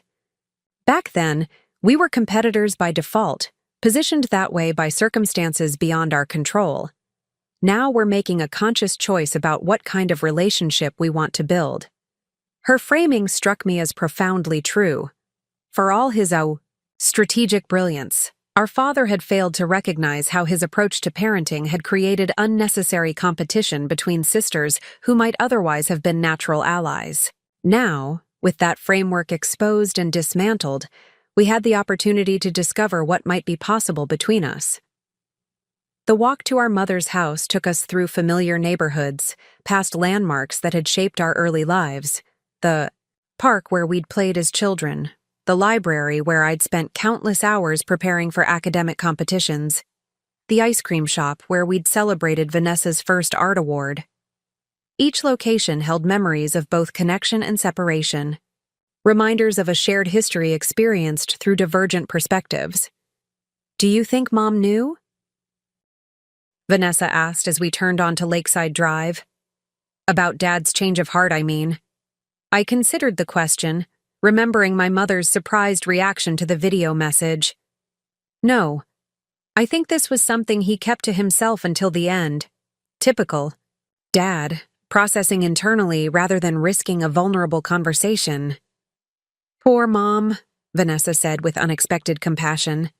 "Imagine discovering your husband of 40 years had fundamentally reconsidered his values after his death, with no opportunity to participate in that evolution." The observation revealed a capacity for empathy I hadn't fully appreciated in my sister. "I hadn't thought about it from that perspective," I admitted. "But you're right. This must be disorienting for her too, having the foundation of their partnership retrospectively questioned."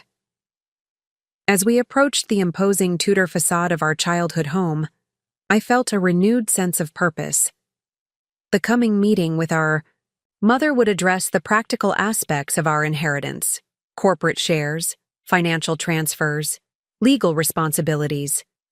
But the more significant work had already begun here, in the tentative reconnection between sisters who were discovering they might have more in common than they'd been raised to believe. Whatever came next would be neither simple nor painless. Decades of ingrained patterns wouldn't dissolve through one heartfelt conversation or a single posthumous revelation.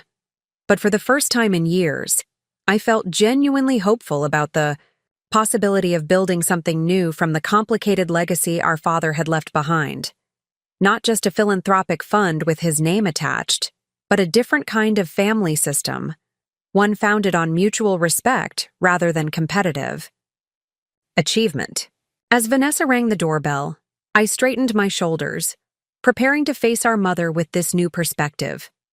The greatest inheritance my father had unwittingly provided wasn't measured in dollars or company shares, but in the opportunity to redefine success on my own terms, and perhaps to build the authentic sisterhood that had always existed as potential beneath the surface of our carefully managed family performance.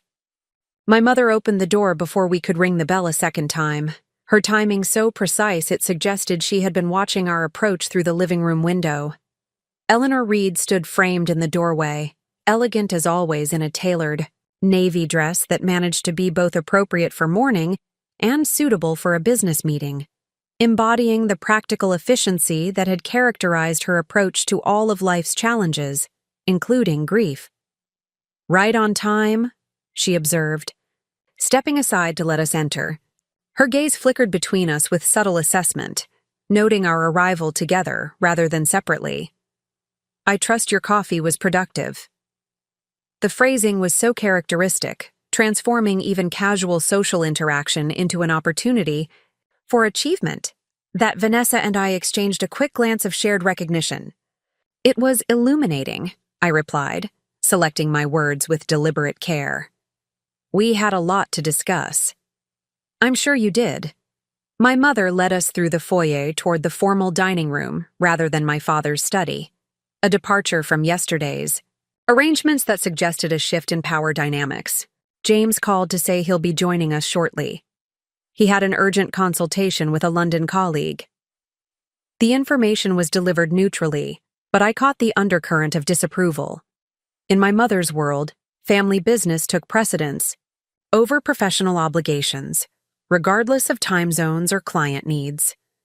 That James had prioritized his work, even temporarily, represented a small rebellion against the Reed family hierarchy. The dining room table had been transformed into a command center, with neat stacks of folders, legal documents, and financial statements arranged with military precision. Robert Schwartz was already seated at what had traditionally been my father's position, his expression suggesting this placement had not been his choice. Beside him sat a younger man I didn't recognize, presumably another attorney from the firm. Charlotte, Vanessa, Robert greeted us, rising briefly.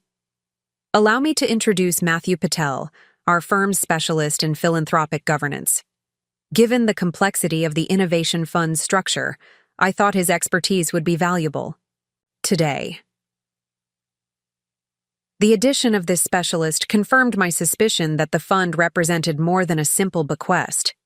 It was a carefully constructed vehicle with specific intentions behind its design. My father's posthumous influence extending even further than I had initially realized. We took our seats at the table, the arrangement subtly different from our customary family positions. Throughout childhood and into adulthood, family meals had followed a consistent pattern. My father at the head, my mother at the foot, Vanessa and me on opposing sides. Today, with Robert occupying my father's former place, my mother had positioned herself adjacent rather than opposite, symbolically stepping into partnership with the executor rather than maintaining the traditional separation between parental authorities. Before we begin the formal business, my mother said once we were settled, I want to address yesterday's revelations. Her hands clasped together on the table, knuckles whitening slightly, the only visible sign of emotional tension in her otherwise composed demeanor. Richard's video message contained perspectives he never shared with me during our marriage. The admission hung in the air, heavy with unspoken implications.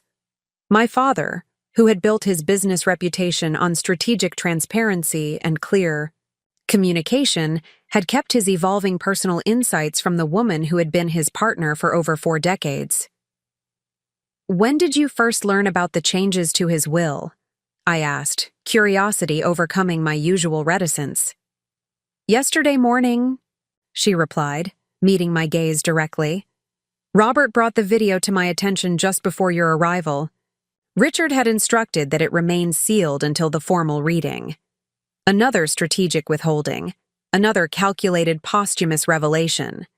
The pattern was becoming clearer, my father orchestrating a series of discoveries from beyond the grave, controlling the narrative even in death. That must have been difficult, Vanessa said, her voice gentler than I had expected. Learning about such a significant shift in his thinking with no opportunity to discuss it. My mother's expression softened slightly at this unexpected empathy. It was surprising. In 43 years of marriage, Richard rarely questioned his foundational values. Certainly never to this extent. The conversation paused as James was shown into the room, his presence bringing a welcome neutrality to the charged family dynamic. He took the seat beside me, his hand briefly covering mine beneath the table, a silent communication of support that centered me instantly. Now that we're all present, Robert said, assuming control of the meeting with practiced efficiency, let's proceed with the business at hand. Eleanor has been briefed on the general structure of Richard's bequests, but there are specific decisions requiring immediate attention. For the next hour, we moved through a carefully orchestrated discussion of assets, transfers, and responsibilities. My inheritance, the investment portfolio, the 30% stake in Reed Manufacturing, various smaller holdings, was detailed with precise valuations and tax implications. Vanessa's portion, the Lake Geneva property, her 20%, company stake, some art collections I hadn't known my father possessed, received similar treatment. Throughout this recitation of material wealth, I found my attention repeatedly drawn to my mother, watching her reactions as the full scope of my father's estate planning decisions became clear. She maintained her composure with characteristic discipline, but small tells, a tightening around her eyes when the Innovation Fund was mentioned, a slight pursing of her lips during discussion of the company voting structures, revealed her ongoing adjustment to these unanticipated arrangements. Now, regarding the Reed Innovation Fund, Robert said, turning to the portion of the agenda that most directly connected Vanessa and me. Richard was explicit about its governance structure. While he provided general guidelines regarding its purpose, supporting ventures that balance commercial viability with positive social impact, he intentionally left the specific investment criteria to be determined jointly by his daughters. Matthew Patel, the philanthropy specialist, opened his portfolio. Mr. Reed designed the fund with unusual flexibility, he explained. Most founders establish detailed parameters for how their philanthropic vehicles operate. Here, he created a framework but explicitly delegated the strategic decisions to the two of you, with provisions for resolving potential disagreements. The deliberate nature of this design struck me anew. My father creating a mechanism that would require ongoing collaboration between sisters, whose relationship had fractured partly due to his differential treatment of them. Whether this represented genuine insight into the damage his parenting approach had caused, or simply another strategic control mechanism remained ambiguous. What exactly are these provisions for resolving disagreements? Vanessa asked, zeroing in on the practical implications.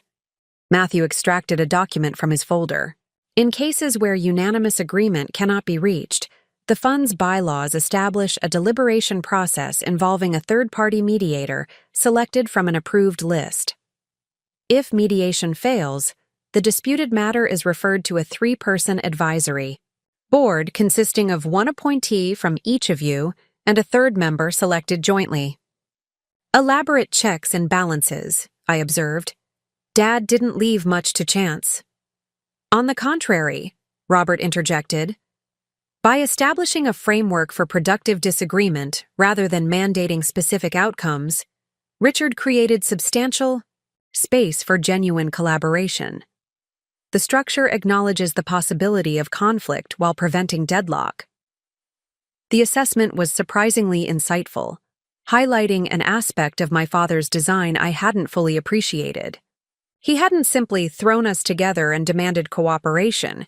He had created sophisticated mechanisms to support that cooperation without predetermining its content. The approach reflected both his strategic thinking and, perhaps, a belated recognition that his daughters deserved autonomous decision-making authority rather than rigid paternal directives.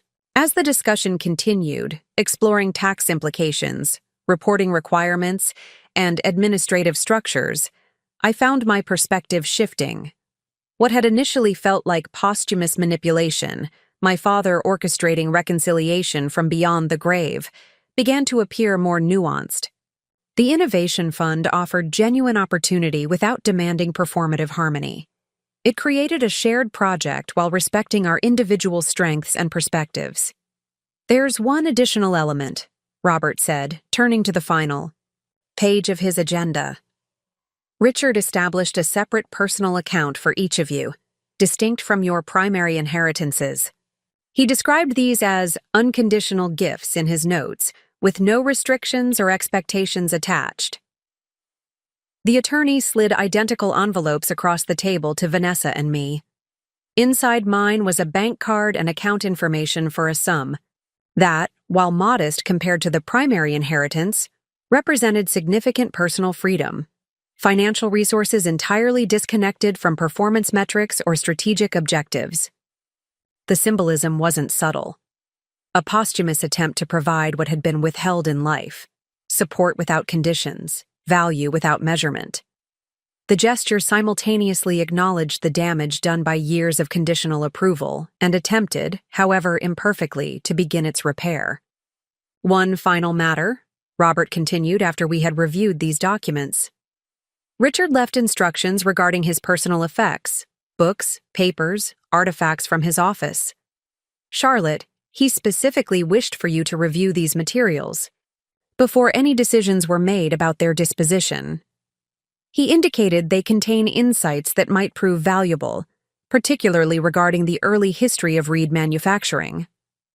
This bequest, access to my father's private papers and personal library, carried implications beyond its material value.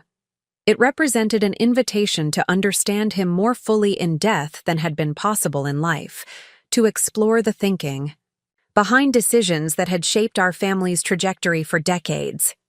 Of course, I agreed, uncertain whether to view this task as opportunity or obligation. When would be appropriate to begin that review? At your convenience, my mother interjected, speaking for the first time in nearly an hour. His study remains as it was. Nothing has been removed or rearranged. The preservation of my father's workspace as a kind of memorial revealed something about my mother's processing of her loss, maintaining physical proximity to the husband whose internal evolution had apparently occurred without her knowledge or participation. With the formal business concluded, an awkward moment followed as we all recognized the transition from legal procedures to more personal territory. Robert and Matthew gathered their documents, preparing to leave us to the family, discussions that would inevitably follow. "Before you go," my mother said, her voice taking on an unexpected note of authority, "I'd like to address something directly." She turned to face Vanessa and me across the table. "Your father's video message yesterday suggested that our parenting approach, particularly his, created unhealthy dynamics between you. That our emphasis on achievement and excellence damaged your relationship as sisters. The blunt assessment of an issue we had only begun to discuss privately caught me off guard. While Vanessa and I had acknowledged these patterns during our coffee conversation, having them named so explicitly by our mother, who had been an equal participant in establishing those dynamics, created a different kind of reckoning. I've spent the past 24 hours reflecting on this perspective," she continued, her composure intact but something vulnerable entering her expression. "Examining decisions made and priorities established throughout your childhoods and into adulthood. Reviewing moments when Richard and I reinforced competition rather than cooperation. When we measured your worth by metrics that may have been limited in their scope." The attorneys exchanged uncomfortable glances, clearly wishing to be excused from this unexpectedly personal turn in the conversation. "Perhaps we should reconvene after lunch," Robert suggested diplomatically. "Give the family some privacy too?" "That won't be necessary," my mother interrupted with characteristic decisiveness. "What I have to say is relevant to the legal matters at hand, particularly regarding the Innovation Fund." She waited until Robert reluctantly settled back into his chair before continuing.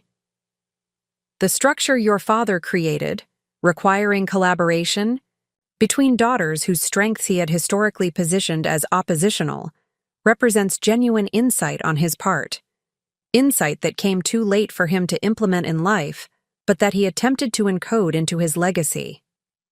Her assessment aligned with my own evolving understanding of my father's intentions, but hearing it articulated by my mother, who had been his partner in establishing the family dynamics he ultimately questioned, carried additional weight. "What I wish to add," she said, her gaze moving between Vanessa and me with unusual directness, "is my own acknowledgement of responsibility. While Richard's video focused on his personal reflections, the patterns he identified were ones we established together. The emphasis on individual achievement over mutual support, the implied competition for parental approval, the different standards applied to each of you, these weren't solely his creation. The admission, unqualified and direct, represented a departure from my mother's typical approach to family matters.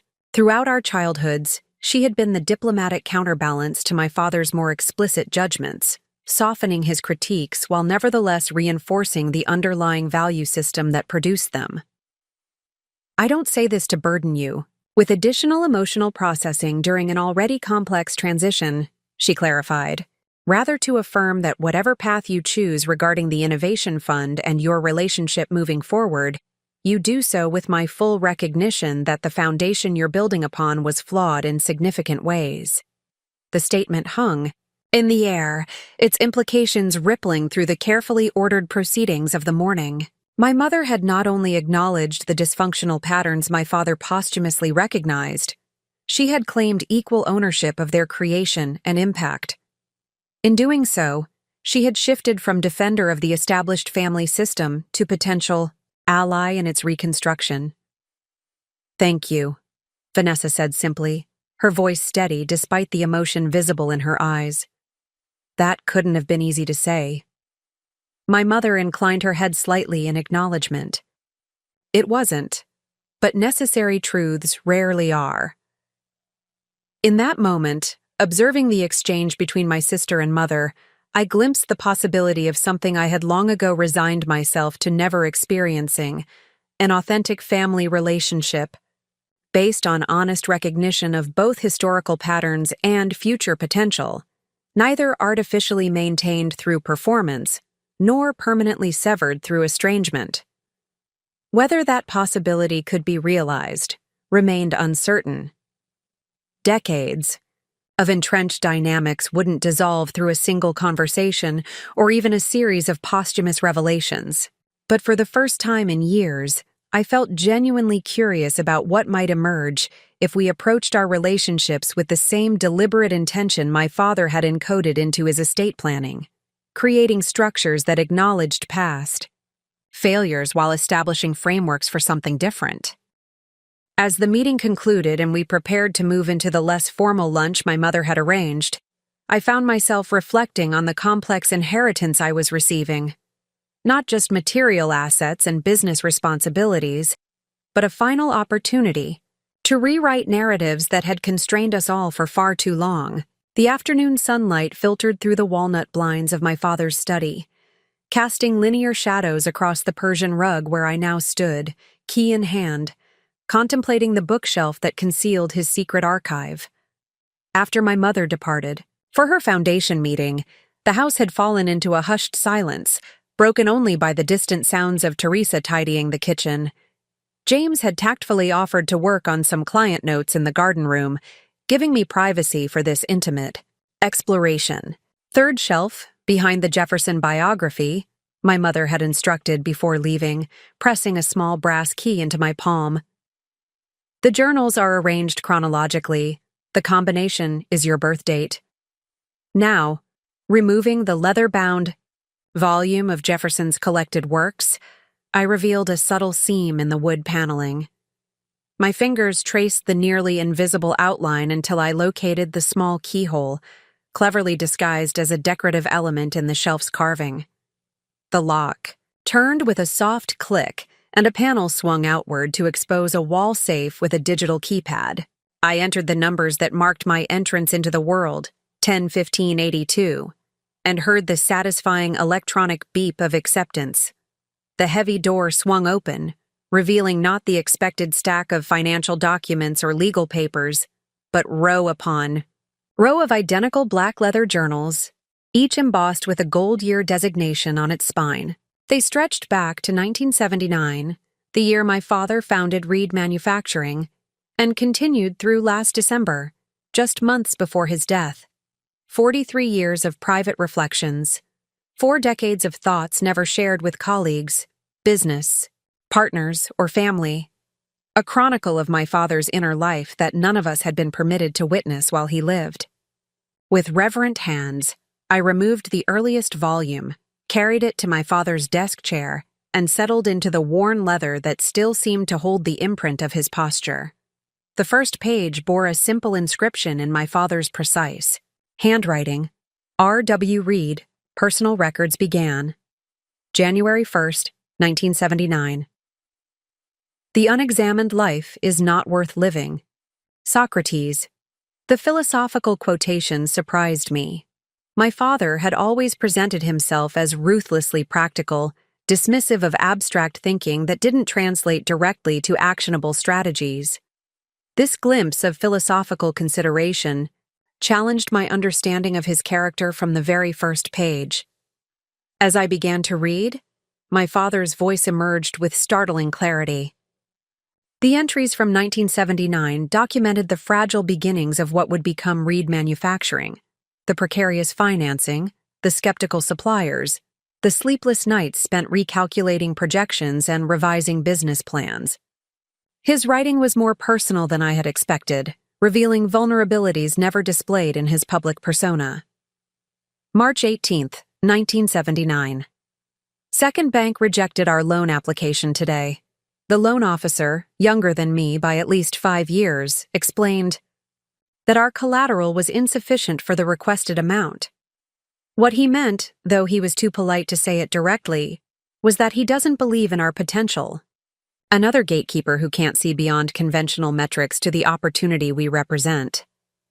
Eleanor says we should approach regional banks instead of the major institutions. She's probably right, as usual. Her strategic instincts have always been sharper than mine, though she prefers to deploy them behind the scenes. Sometimes I wonder if she should be the one pitching to investors while I manage the operational details. But the world isn't ready for a woman to lead a manufacturing venture. At least not in this industry. Another limitation we'll have to work around rather than through. This casual acknowledgement of my mother's business acumen contradicted the narrative I had absorbed throughout childhood, that my father was the visionary, while my mother provided social connections and emotional support. Here was evidence of a more balanced partnership, of professional respect I had never witnessed in their public interactions. Turning the pages, I found myself increasingly absorbed in the chronicle of Reed Manufacturing's precarious early years. My father documented not just business decisions, but their emotional impact. The exhilaration of landing their first major contract, the despair when production problems threatened to derail delivery, the persistent anxiety about meeting payroll for the growing team that depended on him. By the time I reached entries from 1982, the year of my birth, the company had achieved tentative stability. My father's writing about my arrival revealed a tenderness I had never experienced directly. October 15th, 1982. Charlotte Ann Reed arrived at 3:42 this morning after 26 hours of labor. Eleanor showed extraordinary strength throughout, refusing pain medication until the final hours when the doctors insisted it was medically necessary. She embodies a grace under pressure that I can only aspire to emulate. Holding Charlotte for the first time produced a sensation I was entirely unprepared for, a fierce protectiveness coupled with overwhelming terror. This tiny person depends entirely on our competence, our decisions, our ability to prepare her for a world that offers both limitless opportunities and merciless challenges. The responsibility feels more consequential than any business contract or financial obligation I've ever undertaken. I want to give her everything: security, opportunity, the confidence that comes from never knowing scarcity. The memory of my own childhood, the constant financial uncertainty, my father's repeated failures, the humiliation of wearing second-hand clothes and accepting charity, feels freshly raw today. Charlotte will never experience that kind of vulnerability. I will make certain of it, whatever sacrifices that requires of me. The entry stunned me into stillness. In all my years, my father had never spoken of his childhood hardships. He had presented his success story as one of merit and determination, not as an escape from poverty and insecurity. This context cast his relentless ambition, his emphasis on achievement and financial success, in an entirely new light, not merely as values he prized, but as protective measures against vulnerabilities he had personally experienced. The door opened quietly and Vanessa appeared, hesitating at the threshold. Mom texted that you'd started reviewing Dad's journals. Is it okay if I join you? I nodded, still processing the revelations of those early entries. Of course, I've barely scratched the surface, but it's not what I expected. She approached, cautiously, taking in the open safe and the journal in my hands. What have you found so far? Context, I replied, struggling to articulate the shift occurring in my understanding. Dad writes about things he never mentioned to us: his childhood, poverty, Mom's contributions to the business, his anxieties about failing. It's like discovering a completely different person existed beneath the father we knew. Vanessa settled into one of the visitor chairs across from the desk.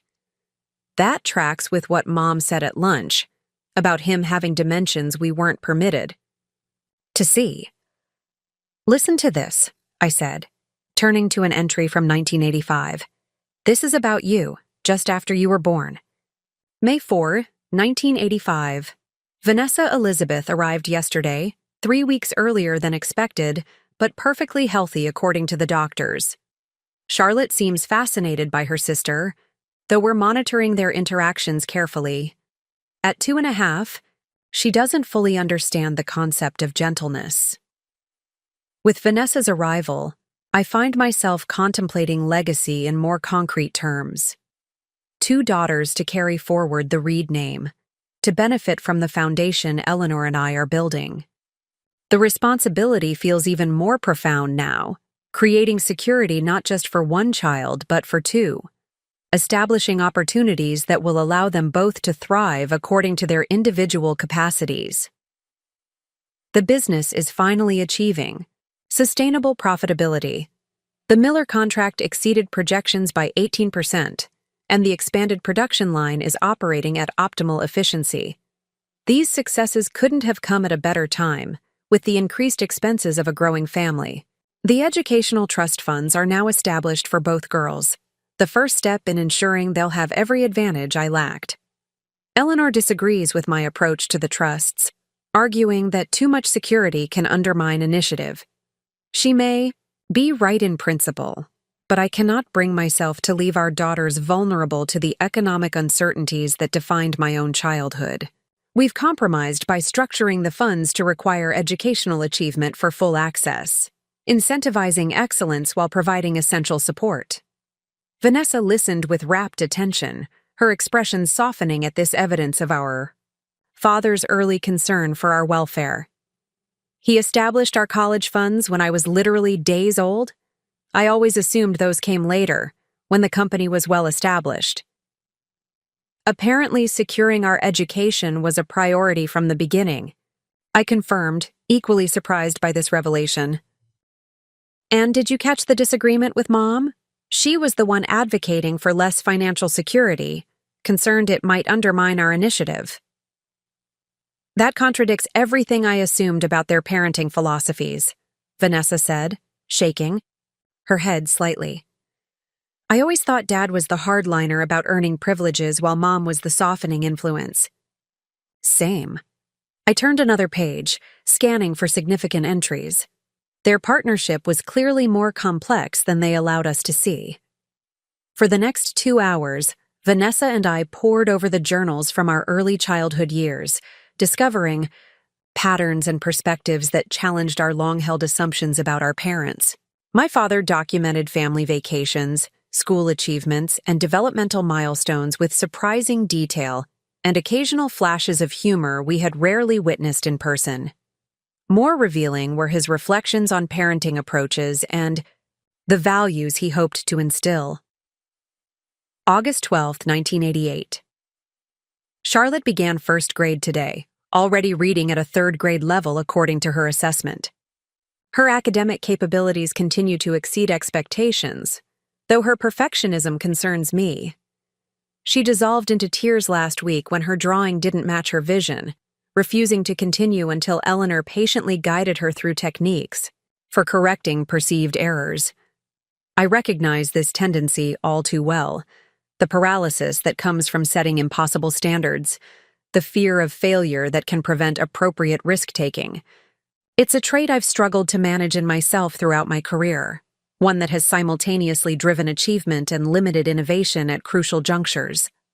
How do we teach her to harness the positive aspects of this orientation while mitigating its potential to undermine happiness and creativity? Eleanor suggests more unstructured play, opportunities to experiment without evaluation. I worry this approach might fail to prepare her for a world that rewards results rather than effort. We continue to debate the optimal balance, the insight into my father's awareness of my perfectionism and his recognition of it as a potentially limiting trait rather than an unqualified strength, challenged decades of assumptions about his values and expectations. Far from the unwavering advocate for achievement at all costs, these private reflections revealed a parent grappling with nuanced concerns about psychological development and long-term well-being. Entries about Vanessa showed equal complexity. April 3, 1991. Vanessa's art teacher called today to discuss her exceptional creative talents and recommend additional enrichment opportunities.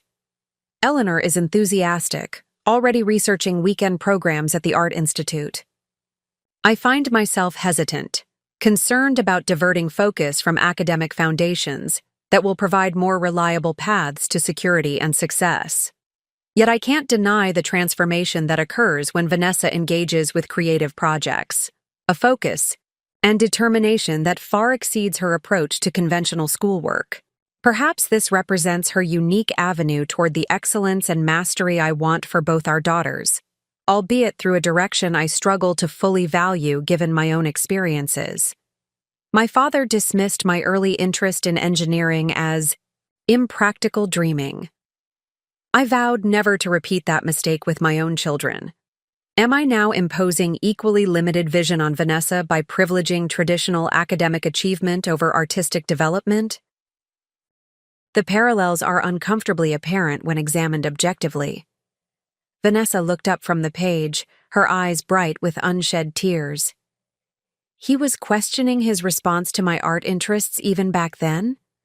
I always thought he saw them as frivolous, distractions. He was struggling with it, I acknowledged, equally moved by this evidence of internal conflict we had never been permitted to witness.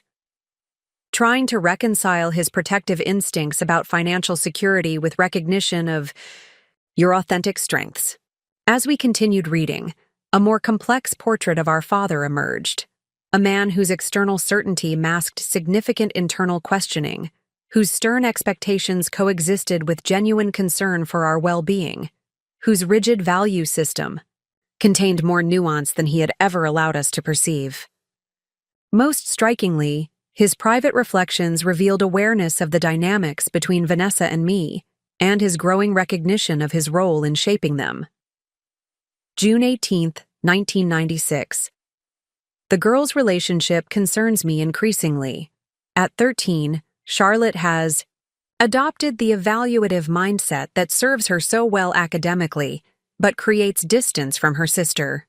Vanessa, at 11, alternates between seeking Charlotte's approval and deliberately rejecting her standards through contrarian choices.